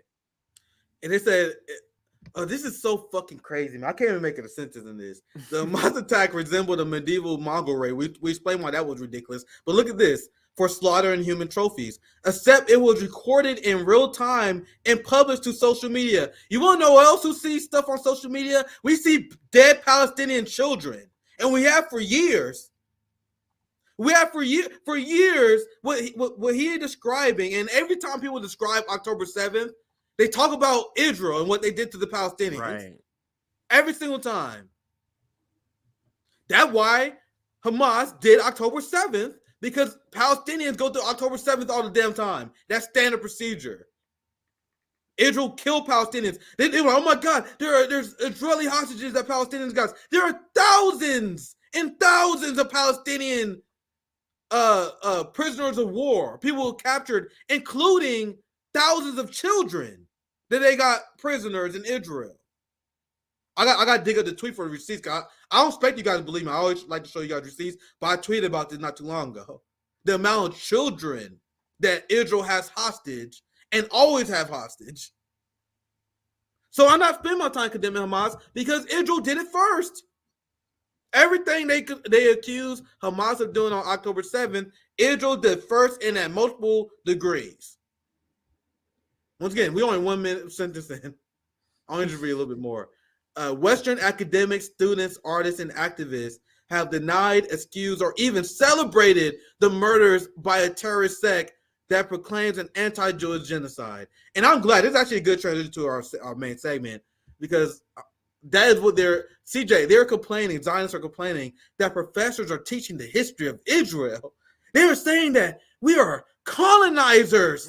How dare they tell the truth about it? You know, they're teaching students in college history, CJ. It's terrifying. Do you guys know they're teaching students in college the history of colonization? That's what they're upset about. That's what they're upset about. But anyway, I'm gonna get to my next part. Anything you want to add? No. Go ahead with your presentation. But I do, as you're bringing up whatever part you're going to bring up, I do think that, I mean, you know where we have to be in the collapse of the empire, Nick, for them to even have the audacity to start with a title that says even the oppressed have obligations. You know you know how many people they have to run the title by before it's published. You get what I'm saying? So 2 or 3 people was like, that's a good title right there. Let's go with it. That shows you where we are as an empire. But go ahead, Nick. Yeah, well said. So this is where we left off last night, and I want to show you guys this again because you left around this time, and this is where I'm gonna start because I just got started with this, and this is the new angle, and you can even see it in the last article that we read. And every single corporate, I've been watching these people like a hawk. Every corporate news outlet is running with the story of anti-Semitism on college campuses. So as soon as I noticed this trend, and you guys know we got like all our media companies are controlled by a few billionaires, right? You know what I mean? There are only a few ideologies that are allowed. So when I saw this coordinated push, I mean, Fox News is now weaponizing identity politics to censor people and crack down on First Amendment rights because of anti-Semitism on college campuses. So this stuff doesn't happen out for no reason. There's a reason why they put this out, and this is another coordinated crackdown of the First Amendment. in the freedom of speech, and that's exactly what it is. And the first segment is them like winking and nodding at the idea. But you guys can see the title of the next segment we're gonna cover. They just Morning Joe, like, nigga, fuck that subtlety shit.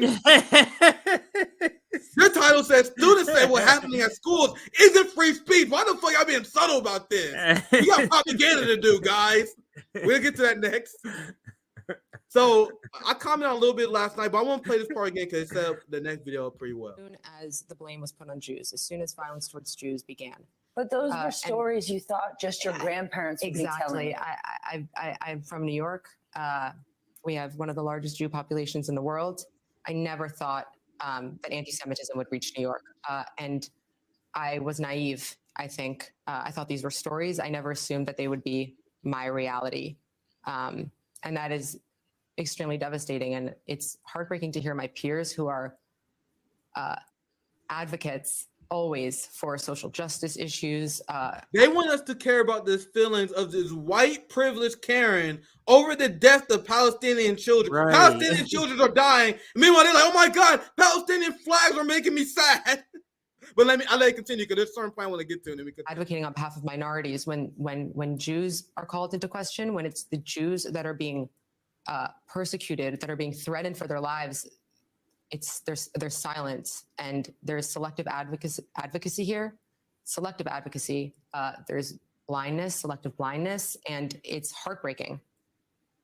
Amanda, are you starting to feel like diversity and inclusion, which is such an important idea for so many of us, is suddenly not including you? So they're now criticizing the idea of diversity. Like, why isn't diversity including genocidal, Zionist, privileged white women like you? Why can't we get lefty brownie points? Why aren't we considered the victim? You guys see how the genocidal colonizer always view themselves as the victim? They're the victims now. I explained this last night in the intro of this statement. They explained one of these students went to Israel to study for a year. My question is, can Palestinians do that? Can Palestinians use birthright? Interesting, they can, huh? So one of these people are literally a colonizer. And they are Jewish Americans living in New York. They live in New York, CJ. But they're here to tell you how deeply connected they are to Israel. One student is so deeply connected to Israel, she was there for a year and she dipped. She's like, nigga, I'm trying to go back to America, nigga. I want some fucking McDonald's. Anyway, let me continue because I'm not gonna play too much more of this video before I get to the next one. Just a certain point, because she's the most unhinged out of all of them. Like, she don't get how to do the propaganda dance, but she just outright says it. So let's listen to this part. 100%. I mean, over the past few weeks at Cornell, there's been a surge like never before in anti-Semitic acts, in professors saying that they're exhilarated by Hamas's actions.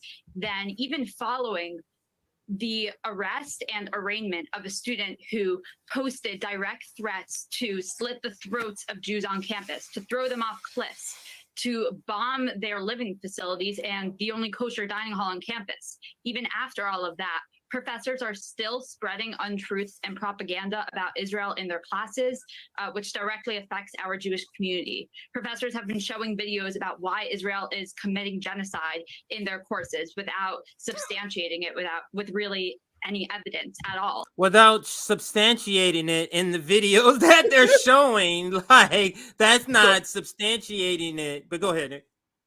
So now you guys see what this is really about? You guys see what the illusion of caring about Jewish people and anti-Semitism is really about? It's about those goddamn professors teaching history and telling people about the crimes of Israel. Students telling other students about the crimes of Israel. You explaining the crimes of my ancestors is making me feel unsafe. I feel unsafe because you're talking about how I benefit because I went to Israel. I benefit from violent colonialism, so you guys are making me uncomfortable. That is what they are saying here. Go ahead. In these colonial cellular sort of cope sessions that we that's what they are. They never. Hey, that's a good name. That's a funny term, colonizer cope. They never. I always leave it feeling like, man, I felt it's not enough detail. They never go into detail about what this anti-Semitism is. They'll give an example of some outlandish, crazy person shit, like what she did. Like he said, this kill all Jews. One crazy person, and I'm using crazy not in a clinical term, but if you're saying that, you're crazy because you're racist. You shouldn't be saying kill our Jews. So that's what I'm saying. Yeah. But you'll take that and then to say, and then go and then pivot to talking about the protests so that you can act like it's all the same. What are you talking about? Like, it's not the same. And that's what they're doing. That example that outlandish example they gave, then they go, this is all this anti-Semitism going on college campuses. And then they're just showing footage of protests. Yeah. All exactly about your feeling. Go ahead, Nick. Go ahead. No, you just nailed it. You just nailed it. That's exactly what it is. That's why what they're doing is disgusting and evil, because they're taking random acts of people who are going through psychosis, crazy or evil people, right? Isolated incidents that may or may not have happened, by the way. But let's say may or may not happen. So they take those crazy isolated incidents and try to tie it to peace protesters who are calling for a ceasefire. That's morally reprehensible. Now, there's just one part of this clip I want to play, because the reason I'm doing this way, CJ, because I want this to be showed in one segment. I don't really care about last night, but this segment. Yeah, no, I completely understand. So there's just a little bit more I'm going to put on this clip, and then I'm going to get to the Morning Joe part. So, and you guys are going to see, this is not about protecting Jewish people, because they're not standing up for anti-Zionist Jews. It's not about that. It's about silencing and tone policing Palestinian resistance. That is what it's all about. Propaganda about Israel in their classes, which directly affects our Jewish community. Professors have been showing videos about why Israel is committing genocide in their courses without substantiating it, with really any evidence at all, and telling You're not students repeating our propaganda. who say that they sympathize with the Israeli citizens and their horrific loss of life and the atrocities committed against them. Professors are telling their students that they are the real oppressor and that Israel deserved what came for them in classes today and yesterday, even after this student who, sent. I don't know if that happened, but wasn't a lie. Wasn't a lie. What is that? That makes you feel bad? This is all this is all the anti-Semitism stuff. It's like feelings. You make me feel bad. There's dead Palestinians. You want us to go mark your prioritize your feelings over dead babies? It's bizarre. It's like Jacqueline said. I see you guys in the comments. I see them every once in a while. He said this cynical manipulation of the audience by mainstream media, disgusting. I told you guys there's two ways to sell genocide. We cut a clip about that. Two ways to sell genocide. Fox News unhinged. we see Jesse Waters. You guys see how the liberal version is to manipulate emotions, to lie. Like they have. To me, I view both disgusting. You know what I mean? I don't believe in lesser two evilism. They both disgusting and they serve the same end goal. This is the liberal version of selling the genocide and silencing oppressed people. So there's just a little bit more of this I want to play, and then we can continue. These death threats to my entire community. This is still happening today. And why do you think that university leaders aren't doing anything? Right? We could say the question, and this is the question I asked last night. While I pose again, what will you have college universities do? The suggestion from the Zionists expose their fascist ideology, because their suggestion is that the college campus should shut down Palestinian peace groups like Ron DeSantis did, cracking down on the free speech and the right to assembly illegally. And while the Zionists like, nigga, the college campus not doing no, shut the shit down. You gotta see how Zionists are trying to import their fascist ideology. What do you want the college campuses to do? Anyway, let's continue. Peace or politics in the Middle East are complicated, but anti-Semitism is not complicated. Just 2 days ago, President Rosenberry of Barnard created a task force combating anti-Semitism, something that I'm grateful for, something that's unfortunately very necessary right now. And right now, there are protesters protesting that task force, protesting an email that she wrote denouncing And I explained Hamas's last night, actions. the reason why they're protesting that is because that anti-Semitism letter is tying pro-Palestinian protests and the call for a ceasefire with anti-Semitism, the same thing they are doing.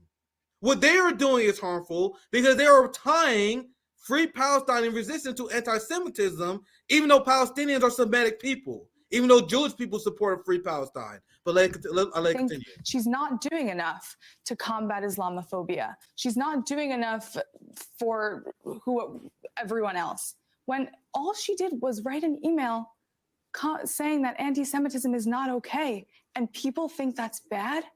Like, that's black and white to me. Anti-Semitism is not okay. And that's it. But students on my own campus, they're politicizing this. They're making this into something that it's not.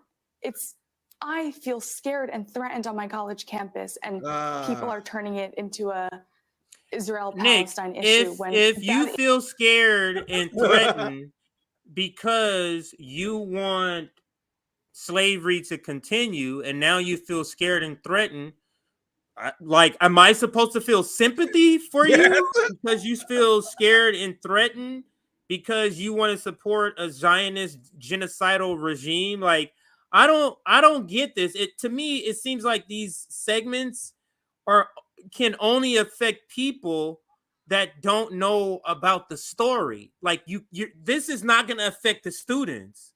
This is not going to affect the protesters, because the reason they're protesting is because they know the truth. They took in the time to study the issue. So you're not going to propaganda. You know what the kryptonite to propaganda is? An informed person, Nick.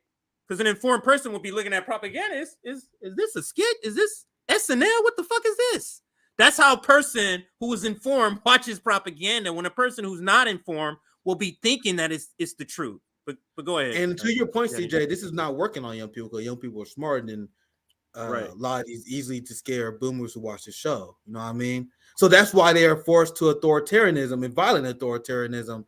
I reported, I did a hotspot video showing how Biden is going to work with local law enforcement to crack down on pro-Palestinian protests. You have these Zionists that are forcing college campuses to ban pro-Palestinian groups. So when Zionists, when capitalists, when imperialists, when Westerners lose the argument, they resort to violent authoritarianism, as Marx has predicted, right?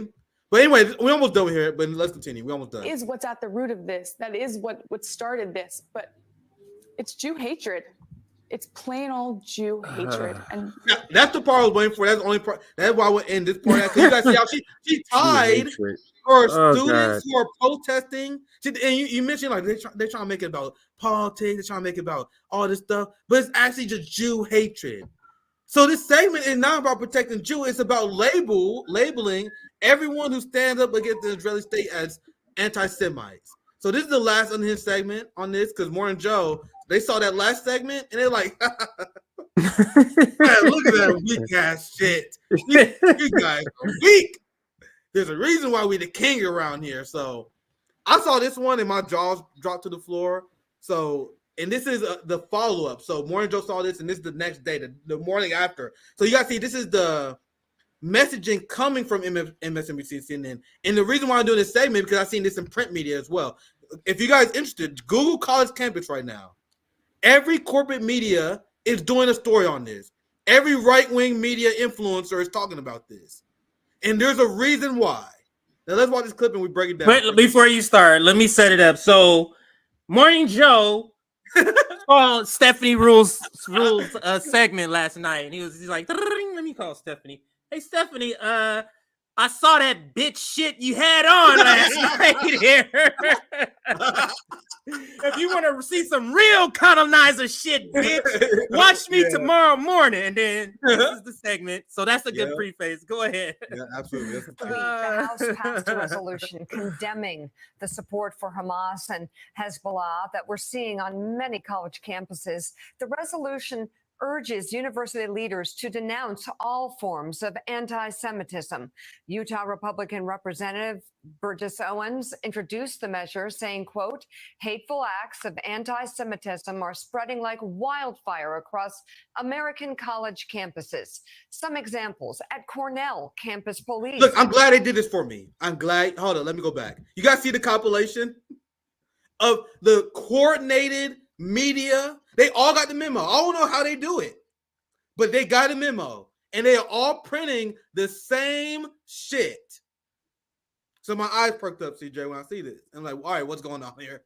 So What is this you're tie telling on me, that's Nick, going so what I was just asking for, we're about to get the receipts on what this anti-Semitism is. Now, understand, just like they did to sell the Patriot Act, they're gonna use actual examples of bad shit, but that's never the application. Yeah. But go ahead, Nick. Yep, and they try to tie the bad shit that may or may not happen to Palestinian peace protesters, which is not connected at all. And what's funny to me, I've been making this point throughout the last few weeks, the same right-wingers who be like, oh my God, you liberal snowflakes, always engage in identity politics, because liberals write articles about how black students and brown students don't feel safe on college campuses, right? You know how many times Ben Shapiro, Dave Rubin, and all these right-wingers did video diss tracks mocking the idea, oh, you guys, look at you snowflakes on college campus, you black, oh my God, you guys are snowflakes. You guys are not experiencing any racism. It's 2023. You guys think racism, oh my God. You guys are brainwashing white kids to think their country is racist. Those same people who mock the idea that people go through racism, black, brown people, they're now saying, oh my God, anti-Semitism. They're now the biggest social justice warriors in politics. These same right-wingers who used to mock social justice warriors. Isn't that interesting? That's funny. Yeah, interesting. But anyway, let's continue. I'm glad they put this compilation, and that's why I did this segment. That's why I did it. I think it's funny, but it's also there's a reason.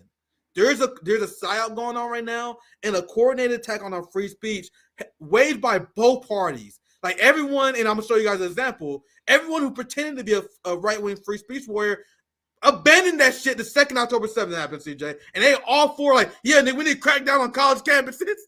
Yep. I've seen it. I've seen it. Shit right now. And RBN, we're one of the few people that's like eyeing in on this. I saw Glenn, he did a great tweet thread about on this, well, calling out the hypocrisy. But we were like, bro, what the fuck is happening, bro? But anyway, let's continue this, and there's gonna be a lot to say. Cornell campus police had to protect the university's Center for Jewish Living after online threats to Jewish students surfaced near two lanes. See, I don't believe that, fam. We know that NAFO exists. We know that CIA is embedded in social media. When they say that Jewish students got online threats, do you think Palestinian peace activists, do you think Palestinians are DMing Jewish students like, nigga, we gotta get you, bro? No, nigga, that's absolutely not happening. I don't give a fuck what they say. Absolutely not happening. That's 100% a psyop, and they are using, and they always do this. Oh my God, these people getting online threats. They use it to crack down on liberties. Get the fuck out of here. But let's continue. A Jewish student was hit with a flagpole after he tried to grab an Israeli flag from a Can you pause protesters. here? I'm so happy they inserted this part. Yeah, because I've been wanting to address this specific part, and I keep forgetting I'm glad. Go ahead. to address it because they're using this as anti-Semitism, Nick. Really? Yeah. Because the pro-Palestinian person was minding their own fucking business with their own property. They can do whatever the fuck they want to do with their own property. Then some Zionist clown who didn't like the protest tried to snatch somebody's property, sir. And then they got their ass handed to them. That's not anti-Semitism. That's self-defense of his property. Constitutional conservative Fox News.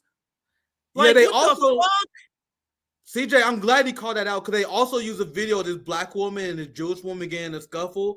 But Israeli propagandists were caught, and I may search for it, but I don't got it included in my segment. I may show you guys later, just so you guys I don't just make you guys believe me. But there is a video of a Jewish woman and a black woman getting into a scuffle. But Israeli propagandists cut the part of the video where the Jewish woman started it with the black woman because she was, and then they started right at the point where the Jewish woman got her ass beat because of course, right? She got her ass beat. Then they cut the video to start right when she fought. She's like, look, Jewish people being attacked by black people and pro-Palestinian protesters, and they got called out. And so the fact that they are using these fraudulent examples shows me and my intelligence that they don't have shit, CJ. They don't. That's why I said that if you guys have this harassment, you guys will be showing it on this segment. I have seen articles, CJ. I've seen these segments. They never show you. If you guys think, if there were Palestinian peace groups that sent unhinged death threats, you think that shit wouldn't be plastered, uncensored on the Washington Post every goddamn day? They don't air it because they don't have it. And I'll promise you guys that. But they're not scientific take. I will admit, it's not scientific. But I'm just telling you guys, just based on my life experience, based on my intelligence, based on what I know what the media does, if they had the shit they claim they did, they will show you it. The same way they have all it. Go ahead. Actually, I'll just continue. You want to chime in? No. Yeah, let me just show you because you didn't have the receipt. I have the receipt for you. This is Sabby. Oh, good. This is the video that you're referring to, and Sabby makes the point. Now, look who tweeted it. Jewish of New York. The Jewish of New York are experiencing an all-time high of 400% increase in Jewish hate throughout the city. This violent anti-Semitic hate crime was carried out by a Jew hater that was tearing off kidnap signs. And Sabby points out the white woman went after the black woman first, but notice how this Zionist account blames the black woman. This is the next level Karen energy, but to the point, and I can bring this down now and put your video back up, but to the point that you were making, if the only way you can make your point is about lying about our point, that is so telling. That's the only way you can make your point is about lying about what we're saying and what we're doing. That's so telling. Go ahead, Nick. Yeah, so it gets fucking crazy from here, man. I'm just let you guys know, I made 3 minutes to this video before I tapped out. I didn't watch those segments. It's that crazy. Morning Joe really ranted, bro. So let's watch it from here. I'm around 3 minutes in, I'm going blind. So He tried to grab an Israeli flag from a pro-Palestinian protesters. And at Columbia, an Israeli student was physically attacked with a stick on campus. Now, 3 Jewish students are speaking out in a New York Times op-ed, writing that what's happening on college campuses is not free speech. Morning Joe and the master propagandists here, like, you guys are tiptoeing around this damn free speech issue. They're like, stop pussing around, nigga. This is not free speech. I don't know what you guys are doing at Stephanie Rupe show with all these emotions and crying and shit. So they're gonna bring on, and this is a nod to the last segment as well. I made this point last night. They bring on these 3 random people. You guys think they're random? Especially when you watch the whole segment, it's clear they are Mossad or got Mossad training. They're establishment shields that were picked out to spread this message. They are trained to spread this message. But they present it as, oh, we just got ordinary college students to tell their story. Yeah, right.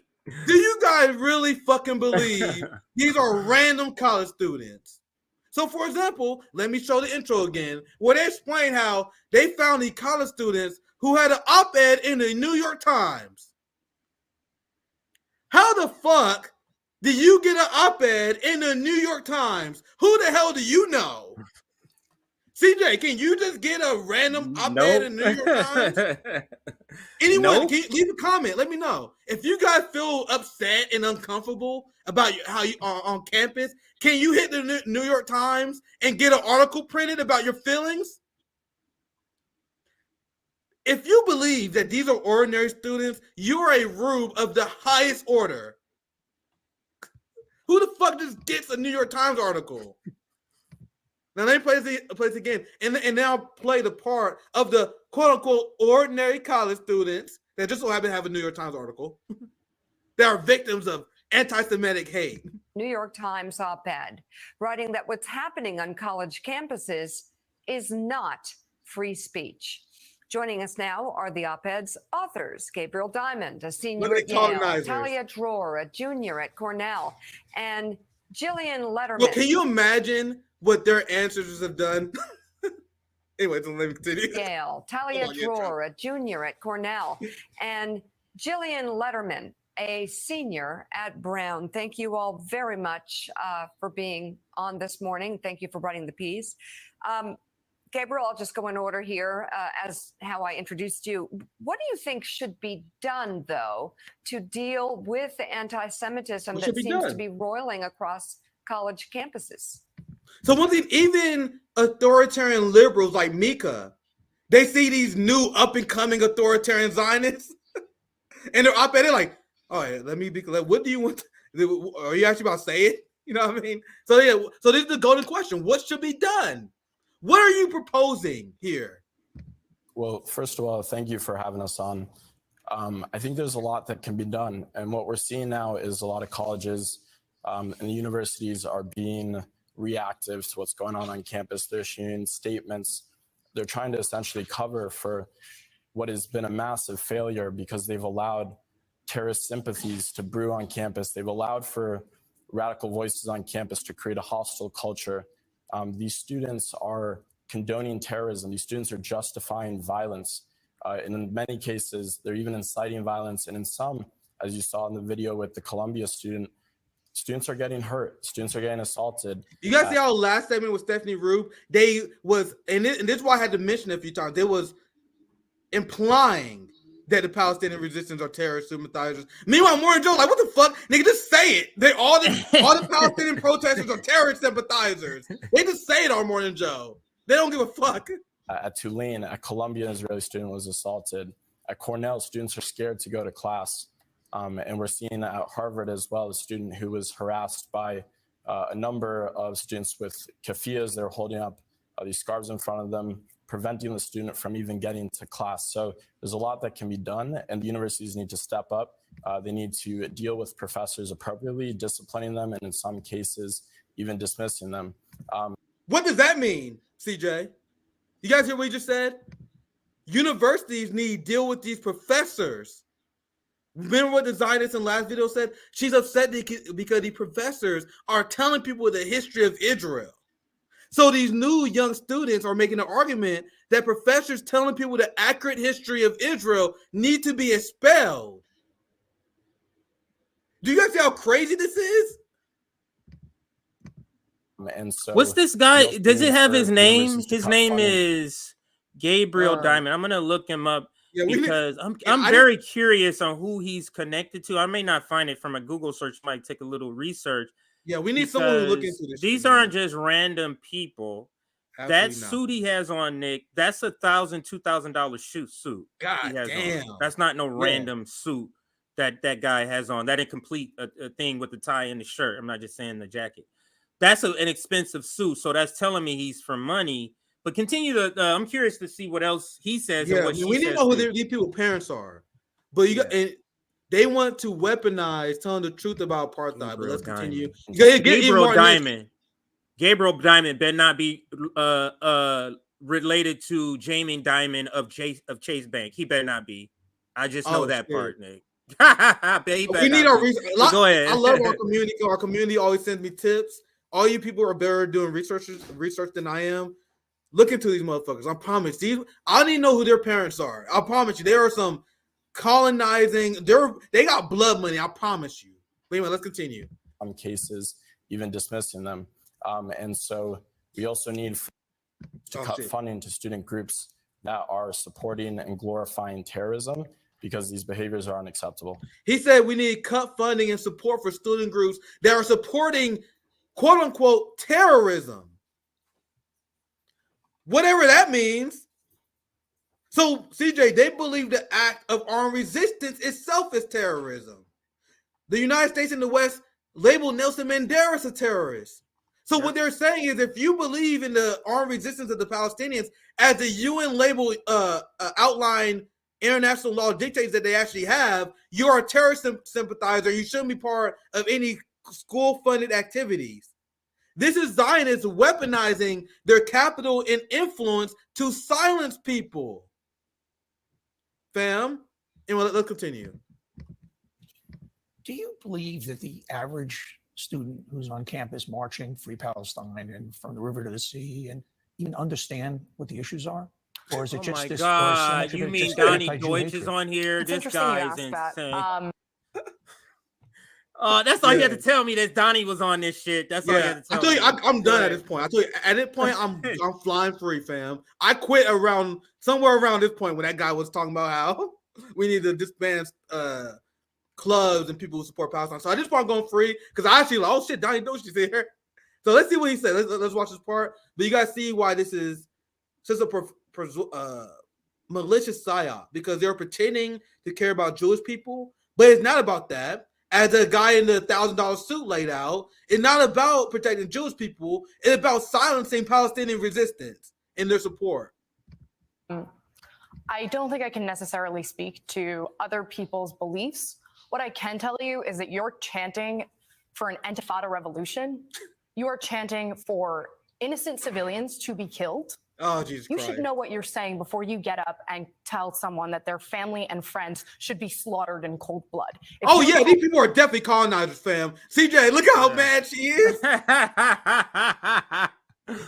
Bro, she got some guilty generational conscience on her mind right now, bro. Anyway, sorry, I let her confuse. This is Nick, this is new to me. This is new to me. Nick, let me just tell you, the guy Gabriel Diamond, and I'm going to bring up the receipt after in a couple of seconds, is a Yale. He works for the Senate. Oh, of course. And he's from the Hudson Institute. Oh, Jesus fucking Christ. Get the fuck out of here, man. Get the fuck out of here. Get the fuck out of here. Are you serious? Didn't tell us any of that. Oh, it's just a student. He doesn't work for the Senate. He's not part of the Hudson Institute. Are you serious? Get the fuck out of here, man. Why? So that's journalistic malpractice. We already know that, but how in every segment presenting these people are just ordinary college students. The New York Times, like, we just give op-ed to ordinary college students who just want to share their story. Oh, they're full of shit, man. Gabriel Diamond, Yale, 2024. This is his own LinkedIn. So this is him putting his own information out. Look at his experience. Summer intern, United States Senate. Oh my God, dude. They have no shame. How did he get that Senate internship? How did he get this summer internship? Through the Hudson Institute. He's a research intern at the Hudson. Oh, Jesus Christ. Hudson Institute, Political Studies. Like, this guy has Washington, D.C. grooming all over him, and they're presenting him to their audience as a random student who's just fighting against anti-Semitism when he's a plant. He's literally a plant. That's fucking gold, man. Now you guys see why I said the United States is the most propagandized country in the world. And they know their ancestors and their parents and their cousins and uncles did some shit. That's why when we call for justice, people who are colonizers view cause of justice as their oppression. That's why she's upset here. This this Zionist privilege meltdown here is glorious to me. I am greatly enjoying this. Let's that you're chanting for an Intifada revolution. You are chanting for innocent civilians to be killed. You should know what you're saying before you get up and tell someone that their family and friends should be slaughtered in cold blood. If you're calling to globalize an Intifada, you're calling for Jews on your own campus, for Jews across the United States, for Jews across the world to be slaughtered in cold blood. How is calling for a free Palestine impacting your Jewish ass in America? You guys see how colonizers in the ruling class call the liberation and freedom as a threat to their life? You're living in America. You're not even close enough to Israel to live there. They're not even remotely. If you take even the most extremist, radical position, that is what no one's calling for. Hamas don't call for that. She's claiming that Palestinian peace protesters are calling for the death of all Jews. I didn't get to this far. That's cuckoo for Cocoa Puff shit here, fam. I actually want to hear that again. I did not get this far. Shocking you. Crazy. That's crazy what you just said here. Calling for Jews on your own campus, for Jews across the United States, for Jews across the world to be slaughtered in cold blood. if you're able to get up and say that, you should know what you're saying before you're doing so. Jillian, many of us have Oh, different Jesus Christ. views, but Real I think servant. all of us have to condemn what happened on October 7th, and many of us are saying we don't want to see children killed in the Gaza. What I want to ask you is, what has been absent, I read the column, the op-ed that you three wrote. I've not seen the surrounding communities of those college campuses condemn the violence, because we can debate the issues, but the fact you have students being physically attacked or threatened with violence. This Negro. Yeah, he's a Oh, dude. Negro of the highest order. I might have to, I don't want to play that much more of this, but he backed up their point essentially. He's saying the Palestinian peace activists are not doing enough to condemn this violence. Bullshit. I was at a Kansas City protest, and the organizers there was stressing peace. They said, and luckily there wasn't any, because I don't know how well I would follow this direction. They told people who was going to the event, they say even if there's Zionist protesters and there are counter protesters, do not engage. And I have seen a ton of people who condemned, who I actually don't agree with, who fall for this narrative. And they're like, yeah, I actually support Free Palestine, but I condemn this. So this segment is lying. But for the sake of time, I know Al Sharpton is unbearable, but I'm going to skip it just for the sake of time. Going a little bit long. Because I didn't see anything from their point. I'm going blind at this point. So I'm going to just move on to the next point. And so even more disgusting about this is they are only presenting one side, right? So CJ, you acknowledged earlier, JB acknowledged earlier, we acknowledged together that we condemn that people who are not being intellectual in their resistance. For example, if you are just attacking random Jewish people because of the state of Israel, you're doing exactly what the Zionists want us to do, right? So no one fucks with these people despite what they said, because that's just dumb. Like there's a smart way to resist, you know what I mean? At any point during the two segments that I show you, did they condemn the violence by Zionists? So they were pretending that there's this wave of anti-Jewish hatred and attacks without showing any receipts. You want to know who have receipts and who have shown receipts? We do. We have receipts. And I mentioned before, they say stuff like, oh, there's been a wave of online threats and attacks. Source, believe me, bro. I don't insult the intelligence of our audience. I think I earned your guys' trust because everything that I explain is, and even if you guys believe me, I show you guys receipts on everything. It takes forever to put these segments together just because I don't want you guys just to believe me. That's what they do on all these anti-Semitic campus segments. Oh my God, there's a wave of anti-Semitic hate. Where is it? Believe me. But here's examples of Zionists attacking pro-Palestinian protesters that was never mentioned in any of these corporate news segments. Here is an unhinged Zionist threatening to, after slapping a 15-year-old boy, she threatens to pee on the 15-year-old boy. And I am not This making girl right here, this lady right here is hitting people. What is she doing? She's pro-Israel. Why you are not deleting this? I'm showing it. Why you are not? Don't touch me. Don't touch me. Don't touch me. Don't touch me. Don't tell. Get ready for jail. Don't touch her. Don't you?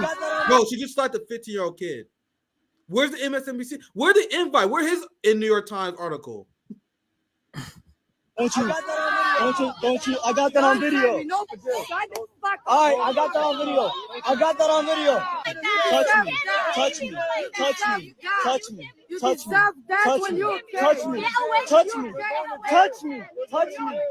touch me. People need to know you are killing babies. Don't touch me. Okay Get away from me. Your hand, Get away from me. Good. All right, bye. I'm gonna pee on you if I come. Okay, cool. Wow. So after calling for the death of a 15-year-old boy, she did say she wants to pee on him. Where's that boy? Where's his op-ed at? Where's the New York Times story about this? I will be more than happy to pee on somebody like you. And then she doubled down. It wasn't like, damn, I was angry. I shouldn't have said that. Then she said she's gonna pee on a kid, and then she went back and she's like, I'm gonna let you know I meant it. Where's the MSNBC segment on this? If there's a principled stand against hatred and violence, CJ, where's the video and where's the segment on this? Here is a Zionist who headbutted a guy who was trying to raise money for Gaza. You guys know how we show you receipts, but the corporate media, trusted MSNBC is not showing you any of this. I see violence come from the Israelis. Yeah. He headbutts him there.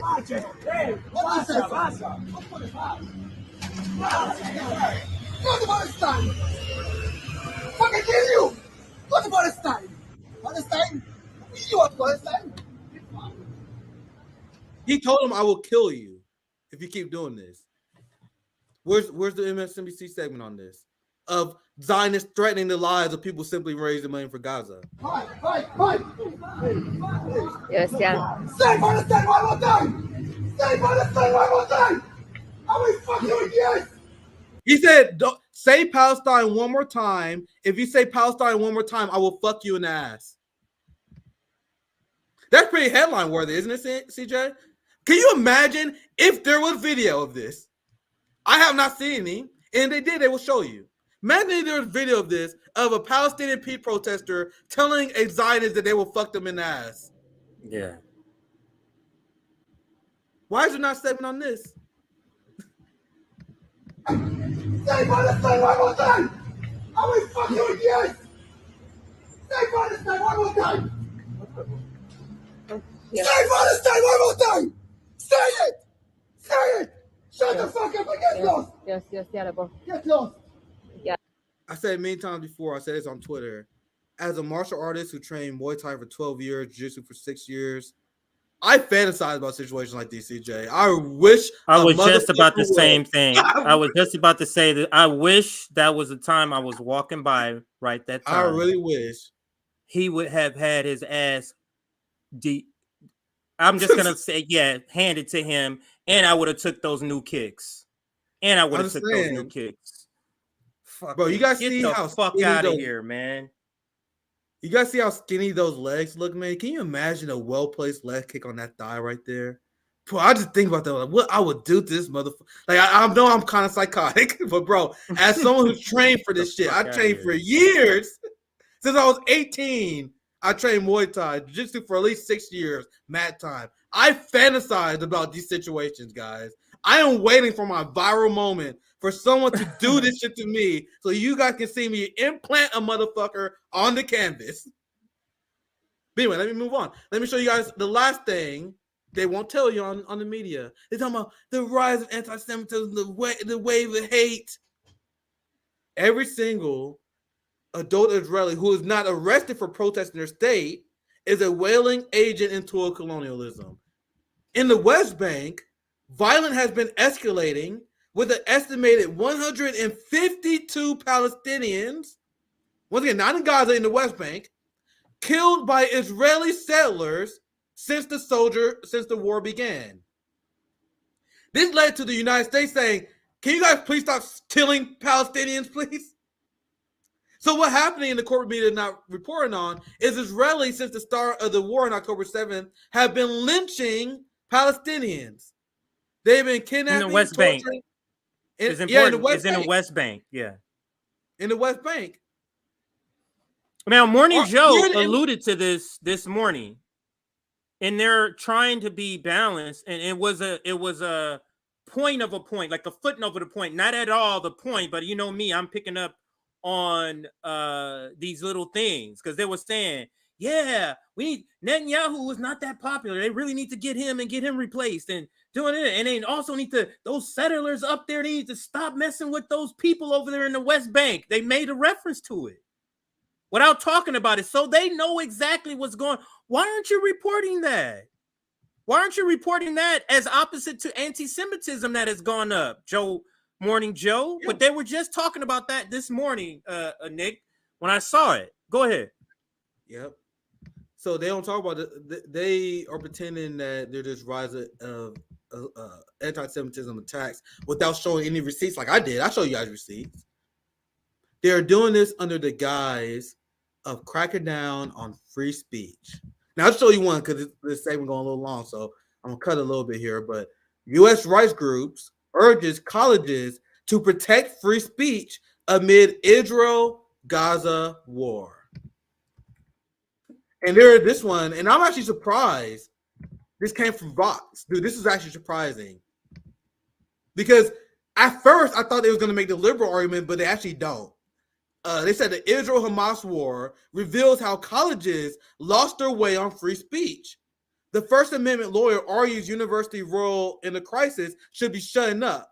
So when I first saw the headline, I'll be honest, I thought it was going to argue go the other way. The article surprised me. If you read it, they're actually making an argument that all these colleges, they're shutting down pro-Palestinian groups because of pressure they get from Zionists. Even them making statements is not good. They're like, your role is to administrate. Like, you don't get involved in the debates that will go on a college campus. The whole point of a college campus is dialogue and debate. That was the original liberalism ideology came from. College and universities are bastions of free speech and debate. Now the right wing is going against that.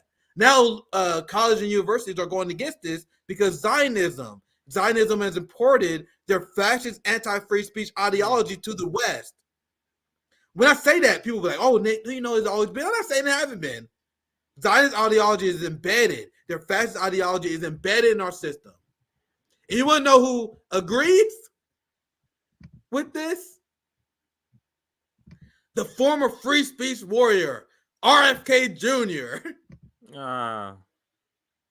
Here's RFK Jr. Remember the guy who said free speech was so important? RFK Jr. comes out against free speech. So Bill Ackman, I'm not gonna read this whole Karen letter here. This letter is all about here.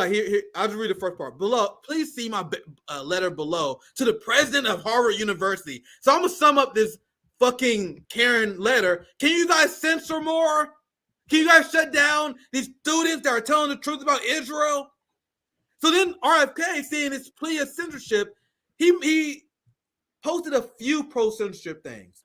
He said, bravo, Bill Ackman. He sees this article, he's like, bravo. It's time to hold college administrations responsible for the epidemic of college anti-Semitism by insisting on zero-tolerance policies. This is RFK Jr. saying that we need to crack down on the freedom and exchange of ideas that universities and campuses provide.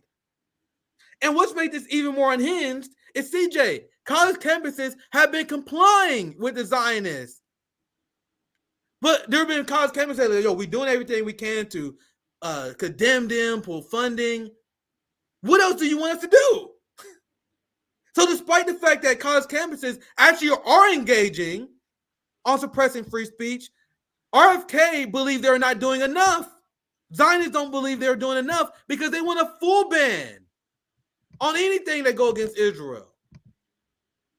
So RFK Jr. luckily tanking his campaign because of this. Because RFK Jr. enthusiastically came out against free speech, you had RFK Jr.'s entire field team who just quit. You have RFK Jr. that took advice from a foreign power, and now he tanked his entire campaign, and you love to fucking see it. So RFK Jr. is locking hands with Morning Joe, CJ. Locking hands with Jesse Waters of Fox News. You guys see how all of them, the Republican, the Democrat, and the quote-unquote, and I cannot emphasize that enough, independent, RFK, they locked hands on the Israel-Palestine issue, and now they advocating for censorship. The people that are saying RFK's position on Israel-Palestine doesn't matter, that take aged like fucking. Yeah. Terrible. That's my last long presentation, but CJ, any last words? And then I want to briefly cover the Iran for the last segment of the day. Yeah, that's what I was just going to say. Make sure we get at least Iran or Ukraine. I don't think we can do both, but we got to cover at least. Yeah, both in the title. Yeah, because we do got Ukraine. That's some Ukraine. We got to cover Ukraine soon if we don't get to it today. So I propose, because I don't want to short the Ukraine story, so I propose edit that out of the title and we cover that next time. We're gonna do a few shows. Okay, so we'll edit. Because actually, we'll edit I got a few things to say on that, so we just edit that one. So out. we'll edit the Ukraine out. But my last words on this is that it feels more and more as time goes by. I'm feeling like RFK Jr. is a plant. Yeah, for sure. I believe that 100%. And the move, and I'm talking about a Democratic plant. It was all meant to grab all the non-establishment, and that's what he did. I'm a Democrat, non-establishment. Oh, he's not. He's great. He's great. He's great. He's great. Non-establishment. He's getting all the non-establishment people, sucking them up, always knowing that the Democratic Party was not going to open up the primary. He knew that when he started. Okay, knew that already. So plan already was to go independent, move. So you take the Democratic Party non-establishment voters. You make sure you secure them. You move to the independent part, which is going to affect who? Because he's drawing more from Donald Trump. I've seen 2 surveys that says he's going to draw more from Donald Trump. He's a Democratic plant. And what's something that Democrats are, that even Joe Biden is feeling in the polls? His support for Israel. So what is RFK doing? Doubling down his support for Israel. It just, to me, this is the sign. This is either a person who is intentionally trying to run his campaign in the ground, or a person who's intentionally trying to run his campaign in the ground for the Democratic Party. Like, it's no way to take this any other way. And don't let me get on Cornel West, because somebody will say, "Oh, look, he's polling at 8%." What's 8% of zero, Nick? What's 8% of zero? Zero. But anyway, my last words. Let's get to the final segment. So I actually decided to do the Ukraine segment because I have a hotspot video coming out on the Rand thing, so that will cover that, and then I can always add more on the next show. So I'm gonna decide to do the Ukraine one is a little bit shorter as well. So you had Zelensky that was warning for the last few weeks that the West was losing interest in the Ukraine war. Now, from the very beginning, it's something that our entire community was correct about. We all knew how the Ukraine war was going to end. We all knew that it would end the settlement. We all knew that Ukraine would not be able to undo the gains that was won by Russia. There's no possible way to do that. And the only thing that you guys are doing by arming Ukraine and not going for peace, the only thing you're really doing is allowing as many Ukrainians to die as possible before you get to a settlement. So this story, you're not going to see anyone in NATO left talk about this. Do you guys think that I'm going to let them forget about this? The NATO left has a lot to answer for. So because of the Israel-Hamas war, because now Biden is arming Taiwan to the teeth, there's a new article, I believe in Politico, that's like, man, Biden's sending a lot of weapons to Taiwan. You know it's bad when you got people in the establishment like, yo, what's going on here, bro? See, I saw the first article like that. I don't have time to cover it today. That's going on later this week. So yeah, Biden arming Taiwan to the teeth. You got the Israel-Hamas war that's going on. You got all this shit popping. You have the United States that's threatening war with Iran in order to protect Israel. I'm gonna show you that here a little bit soon. You have Biden. Actually, that's in my hotspot video. I'm gonna cover that later. Where Biden is sending nuclear submarines that have nuclear potential to Iran to deter them and get involved with the genocide of the Palestinians. That's a tactic to delay so Israel can commence and finish their ethnic cleansing of Gaza. That's from the Biden administration. That's their goal. So because they're busy with all this crazy shit, CJ, they're like, this Ukraine war, this is a losing battle. We don't got any need for it. We got a new war to fearmonger people over. So now the United States and European officials are now giving Ukraine the A-OK to accept peace. Wow. And Zelensky is not handling it well. Because this is what he was complaining about. You know that these conversations was happening before the headline was written, right, CJ? We all know that. So Zelensky was giving us a preview of that, where he was like, oh my God, what the fuck? You guys are abandoning us in Ukraine To the point where he had an interview where he was essentially begging for money. He was like, give us money like a credit card. He's on Meet the Press. So this is Meet the Press. And there's a bunch of clips. It's not just this one. There's a bunch of clips. And it's curious to me, Nick, if you watch the entire interview, which I did on Meet the Press, part of it is in his native language where they translate it. And then part of it is where he speaks English first. And it seems like the part that has the most U.S. propaganda in it is the one that he says in English. It's so clear that he's being given what to say. It's so clear what he's being given what to say. But go ahead with the clip. Yeah, I remember, and to show you guys how fake Zelensky is, I remember Zoya's love. Zoya's like, big shout out to her for making this observation. You guys know Zelensky native language is Russian, but when he does press conferences with Russian speaking, he pretend that he don't know the Russian language now. Like there was a press conference where like, can you guys translate this for me? Where when someone's speaking Russia, and then people online were like, bro, your native tongue is Russia. Why are you pretending that you don't speak Russian? There were stories early in his presidency of how Zelensky struggled with the Ukrainian language. Zelensky struggled with the Ukrainian language, and then he flipped it and pretending they struggle with the Russian language to sell the illusion that Russia and Ukraine are farther apart culturally than they actually are. That just show how snake-like he is, right? So this is the clip of him begging for money. And we're not going to go through all the clips. There may be another segment. I'm just showing you guys this to emphasize the point that the West is done with this shit. You can't give us some financial support. Okay, please give us a credit and we will give you back money. If you can't give... He's like, come on, man, do what you guys do. You guys put everything on credit cards, right? So this is not a long segment. That's why I want to do this segment now since we're late in the show. It's not a long segment. So I'm never going to let the NATO left forget about this because this is like the Ukraine war is done, fam. It's over. The European politicians lost elections over this. You got Emmanuel Macron that's more popular than ever.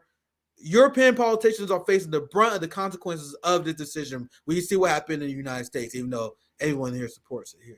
So Europeans, they've been waiting for an exit strategy on this war because they see how unpopular it is. Now that the Hamas war happened, the Israel-Hamas war, they're now all using that as an excuse to ditch it. And they're now calling for peace in Ukraine now, advocating for peace because they're like, man, the counteroffensive failed. We're not getting anything. Exactly what we told you guys in the beginning of the war. So my question, and this is what I tweeted about, I'll just pull the tweet up. I said, now that Washington is considering peace in Ukraine, every single NATO leftist, and we talking about Matt Duss, Sam Cedar, Cenk Uygur, Anna Kasparian, Emma Vigeland, the boss, he like extremely passionate about this issue. All these people need to explain. They got a few questions I got to ask them. And I say every NATO leftist need to be held accountable and explain why they waited until the United States government said it was okay to negotiate peace. And I want to emphasize that point. So there are going to be people now that the United States said they're okay with negotiating with Russia. Now they're going to be like, okay, I guess we negotiate. Now they're going to be okay with it. The question I have for Matt Duss, the question I have for Sam Cedar, the question I have for every single NATO left, do you agree with this decision or not? You hear me, CJ? Do the NATO left agree with this decision by the United States government to negotiate for peace? If they do agree with it, why did they wait for the United States government to give them permission to advocate for peace? If they don't agree with it, why do they want to sacrifice more? There's so many ways you can take this. They need to explain in great detail why sacrificing 1 million Ukrainians to get where we all knew we will be at, a negotiated settlement, was worth it. The NATO left allowed their Putin derangement syndrome to ruin their morals and reputation. Marianne Williamson, reputation ruined. Nina Turner, reputation ruined. Bernie Sanders, even before he came out as a genocidal Zionist, reputation ruined. Because what did they say, CJ? They said, let's sacrifice as many Ukrainians as possible to deliver a Russia geopolitical L. They wanted Ukraine to die. They wanted Ukrainians to die just so Vladimir Putin couldn't get the win when we all knew that win was coming. So they was willing to be pawns of the Pentagon in the military-industrial complex who actually knew better. My thesis, not scientific, it's a thesis, is that the Pentagon and smart, intelligent people knew this would be the outcome. But you had many military officials, you had the EU, you had many Pentagon spokespeople that said the Ukraine war is good for us because it's a way for us to test weapons that we never seen in battle. We get to see the applications of weapons and techniques that we didn't get a chance to test before. This is what they literally said out in the open. So once again, I got a receipt to prove it to you guys. But my thesis is the Pentagon and the establishment knew exactly what was going on, and it was down to sacrifice Ukrainian lives for Wall Street and military-industrial complex profits. But the question is, CJ, why did the progressives go along with it then? And we know, and my thesis is, the establishment knew this would be the outcome, but they did for profits, like Julian Assange laid out. Julian Assange explained that they knew they wasn't going to win Afghanistan, but it's about making money. So if the establishment and the neocons did it for that reason, why did the progressives support it? They supported war out of the love of the game, fam. That's the only conclusion I can come to. The last question, last time I say here, the Ukraine war may be coming to the end, but there are a ton of progressives. Well, that's pretty much what I illustrated before. Anything else you want to add? Once again, not long. Yeah, I do want to add one headline to this segment here. And then Nick, the Wonder Woman segment is like 3 minutes. So let me just show the tweet after this, and then we can comment and get out of here. But this is the headline, Nick. So as the money is drying up, Nick, for Ukraine funding and support is dying amongst voter Ukraine funding, you know what Zelensky said? Let's cancel some democracy again. Oh, yeah, I saw this. So I just want to include this with this segment. Yeah, so as funding is drying up, this is what Zelensky says. It's not the right time for elections in Ukraine right now. And I don't need to read the article at all, just the headline. But the point being is that we been saying all this time, Nick, we're in Ukraine fighting for democracy as Zelensky is canceling democracy. What other thing shows democracy than elections? Yeah. There's like, if you're trying to say, let me decide if this country is a democracy or not, the first thing you will look for is literally elections. That's the first thing. That's literally the first thing you'll look for, and you will look for that in Ukraine and be like, oh, there's no elections. There's obviously not a democracy here. But go ahead. Yeah, I knew I forgot one receipt, but I'm gonna show you guys this because Glenn, I found this from Glenn. He's the first person I saw highlight this. Glenn says absolutely, and this is in response to this receipt where U.S. and European officials begun quietly talking to the Ukrainian government about possible peace negotiations with Russia might entail to end the war, according to one senior U.S. official. So that's the headline. This is the receipt I was looking for earlier where they were talking about that. So Glenn says up here, excuse me, he says an absolutely brutal article where NATO is all but admitting they lost the war to Russia.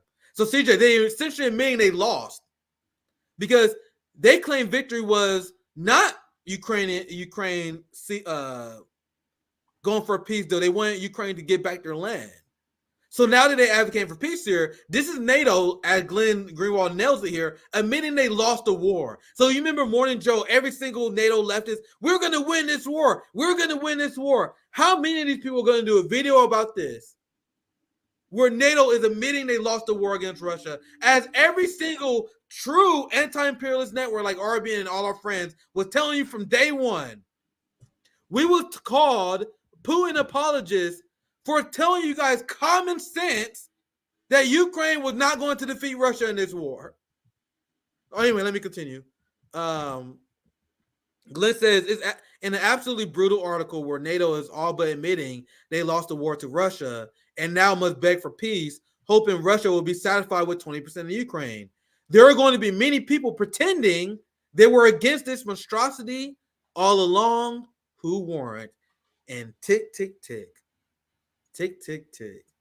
how long until Anna Kasparian, how long until Sam Cedar CJ say, man, I took a lot of heat for advocating for peace in Ukraine.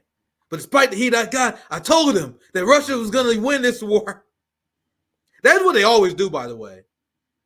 They get shit wrong. They got the Iraq war wrong. They always get the current war wrong. Yes. And then they go back in hindsight like, man, we should have known the United States was lying about weapons of mass destruction. It's a learning lesson. Then the next war come up. Then they believe anything the Pentagon says all over. So I just read this funny tweet because this is what Sindri said earlier. I said, so essentially, the NATO left sacrificed all those Ukrainians for absolutely no reason. Well, I say nothing there, but so I want to ask Matt Dess a question. Why were you okay with allowing around 1 million of Ukrainians to die? Did they die for nothing? Why do you advocate for them to die for nothing, Bosch? Because that's what happened. Because you advocate for this war, because you were so stupid to think that Russia could lose to Ukraine, you was okay with hundreds of thousands. I'll use the low estimate because I saw the million number somewhere. I use the low estimate. Hundreds of thousands Ukrainians died. Was it worth it? It wasn't. So Glenn also says, I can already see various left-wing online influencers trying to be all snide and critical about what the United States did now, as they objected from the start, but a few did. Because every single Dem in DC from AOC to Bernie voted yes. Every progressive supported aid with Ukraine. And I snapshot memory every single fucking one of them. And these same people are going to be like, yeah, we should advocate for peace. Wait, I'm old enough to see this process multiple times. The same people that apologize for Obama destroying Libya, they now like, oh my God, it's so horrible that Obama destroyed Libya. They were the number one people fear-mongering about Gaddafi. Yeah, TYT. I remember that. That's why I never was into TYT. TYT fear-mongering about Gaddafi. Now in hindsight, they're like, man, this is awful that Obama destroyed Libya. Then you played a part of that. You know what I mean?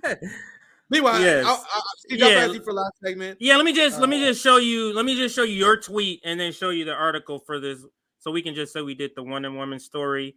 Nick, you say Hollywood is infested with these genocidal Zionist propagandists. So, Nick, to push back against the protests that people have been seeing, to push back against the protests on college campuses, they have decided to enlist Hollywood. And this is one of the strategies to enlist Hollywood. And they take this actress, I think that you say her name, Gal is how you say her name, but she is the actress that played Wonder Woman. And I didn't know this, but turns out she was part of IDF. Yeah. And I didn't know she was Israeli. If I knew that, I would have already knew. Yeah, that's the thing that all of them have to go through. But go ahead, Nick, and I'll bring up the article. I'm not a film critic, but I have a friend who's really into film and acting, all that stuff. The biggest secret in Hollywood among acting nerds is that Gal Gadot, if I'm saying her name correct, she can't act for shit. like you watch the Wonder Woman movie, that's the crazy. She can't act for shit. You know what I mean? So how did she get in her position?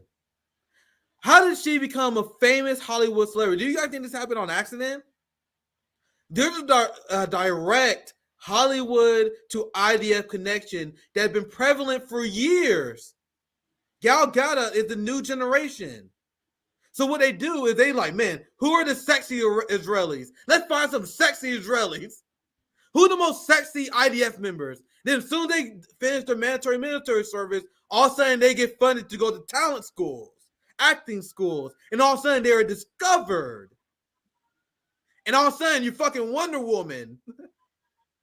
So they're not a long segment, as you said earlier, because the point that is obvious. I don't have Twitter characters. I didn't feel like typing all this out.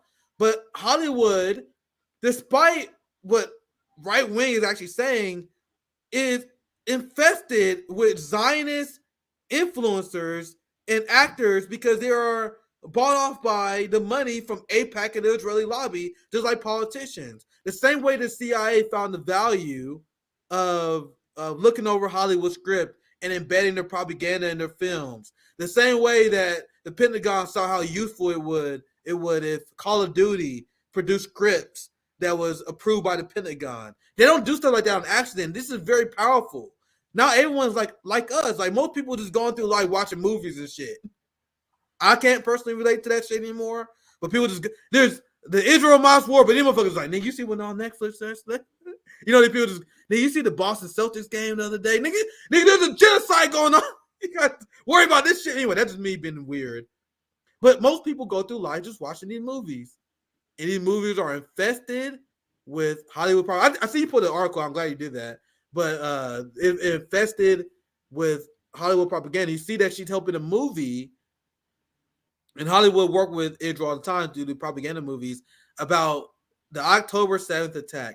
And the only response I have about this is will there be a movie about the Palestinian children that was murdered by the Israeli government? Where's the Hollywood movie? So CJ, I got a question.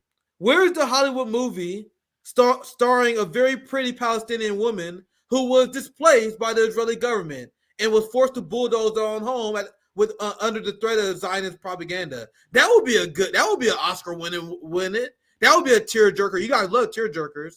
Like imagine the movie with a very pretty Palestinian woman. She playing the actress, and then the IDF come and they bulldoze her home, and then there's this scene where she crying. Oh my God! Why is there not a Hollywood movie about that? Why isn't there a Hollywood movie about the mosque that was raided by the IDF because they thought Hamas was there, which led to people being killed? Where's that? I see Joe. We're Oliver Stone on that movie, right? This is her husband, Nick. This is her husband. And guess who he is? Yaron Versano is her husband. He is a businessman from Israel. Guess what he builds? Guess what he does? He is the husband of famous actress Gadot. Here we are going to discuss the husband of famous actress who portrayed the popular character Wonder Woman. Guess what he does, Nick? His business in the world, he owns a company that constructs premium properties. You mean settlements? Oh, no way. Get the fuck out of here. So to answer your question, how does she get this spot? How does she get this position?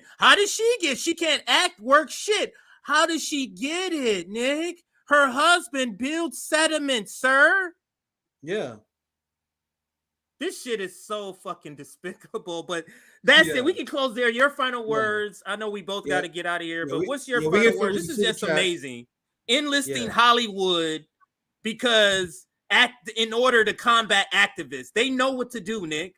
But go ahead. Super chats. That's a segment that we didn't have time to get to as well. You guys are reading your screen right. You had 100 Israeli doctors. I'll show the receipt real quick because I had it. Oh yeah, that was another one. That was another 100 Israeli doctors that was urging Israel to bomb hospitals. I saw that. Tell me more about the Israeli citizen, though. You know the country where everyone's forced to be a IDF colonizer, and if you don't, you get thrown in a prison cell. Financial aspects ruined for life. And then once you leave the IDF, after you serve your genocidal reign, you become a doctor. Let's say you can do some education, you do a little bit of genocide, and then you become a doctor. And then you got to see how those doctors, they're still deeply embedded with IDF ideology. And this is what people That's part of your residency. It's being a genocide. That's part of your residency. But go ahead. So ahead. We're making jokes and making fun of this because it's so absurd. But go ahead, Nick. Go ahead. I've been careful just for the sake of us not getting banned, but I am arguing the position of Hamas and Palestinians because they said there's no innocent Palestinian in Gaza, but it's actually a projection because people think. Do you think when these people serve the IDF, they're done? Who do you think are the people assaulting Palestinians in the street? Who do you think are the people who engage in anti-Palestinian hate crimes? They're former IDF. I'm live. What's popping? They're former IDF. I wonder if she killed anybody. I wonder if when she was in the IDF, if she killed anybody, if she hit any elderly people, hit any kids, anything like that. Yeah. Yeah, so after they leave the IDF, they don't change their mind. And not like, oh, we're going to reject the opinions of the IDF. They continue to spread their IDF propaganda. So that's the Israeli censorship. They're the civilians in the country. You got Israeli doctors, all you niggas, bombing them fucking hospitals. So once again, I don't condemn the group that view all these people as the enemy when they are willing occupier and colonizers. I do have deep sympathy for the children that Israelis use as human shields because children cannot consent. Every single adult Israeli is consenting to participate in colonialism. So under international law, they are valid targets since they are willing colonizers. Remember the student we showed earlier? The student who spent a year in Israel, even though she's from America, she's a willing participant. Not the kids, though, because they can't consent. Yeah, the parents bring them as human children. But anyway, I am very careful when I make this argument because I do think this is an argument that could get us banned. But I think I'm right, to be fair. But the way you make it is in a way that is backed behind international law. So I think that should cover us. But I do see that we have damn near 20 super chats. Yeah, I'm gonna take off and I'm gonna watch you read them and I'll comment as like I did yesterday. So everybody, make sure you follow us on YouTube, follow us on our Substack. We're always putting out good content. You got Nick and CJ back-to-back days. We ain't did that in months, in 6 months. So you're getting a lot. And you might get a little more of Nick and CJ lately, just until we get over this hump of just a lot of news that's going on right now. Got so much back. I know you are the same, but I got so much fucking content I didn't get to. So much backlog and stuff that I don't want to miss. So you guys all right. So. See you guys. See you, CJ. I handle the rest of the super chats. Thank you for the 499. Gadot is so bad in Wonder Woman. Instead of her learning a Greek accent, they gave her all Amazonians who are supposed to be Greek. Oh, Jesus Christ. I remember my friend who's a big comic book nerd telling me something about this. Instead of her learning the proper comic book accurate Greek accent, they forced everyone to learn the Israeli accent. And they call it the Amazonian accent because she's such a bad actress. So Gadot, her existence proves our argument correctly. I'm not a film critic. I'm not one of those people that can analyze acting abilities. But among the people who do, they widely condemn her acting abilities. And this is, even I heard about that. Even I heard about it. But she becomes a famous star. Why? Because she was IDF. I just read that. Thank you for the 199 Samuel. Thank you for the 499 Old Crow. I don't believe the current or former military members of the IDF should be considered civilians. They are combatants and military targets. And international law acknowledges that the colonized have right to resist their oppressors who engage in colonization, including people who are former IDF. You had the United States that incorrectly made this assertion when they was in Iraq and Afghanistan. They was killing innocent civilians because they considered all military-aged men to be combatants. Now, that inherently make no sense in a country with no military service, especially when you have no evidence that they're part of terrorist cells, especially when they're a deeply divided country. But at least the Palestinians can say, well, literally all the Israelis got to be part of the IDF or they get thrown in prison. Now, I will condemn. This is the best you get out of me, because there are Jewish people, hyper-religious people that have exemptions who don't serve the IDF. I don't think it's a good idea to target people who are not complicit in any way. Like, if you don't serve the IDF, they're not targets. But I understand the argument, and this guy does too. And they're all forced to commit genocide. They're all valid targets, right?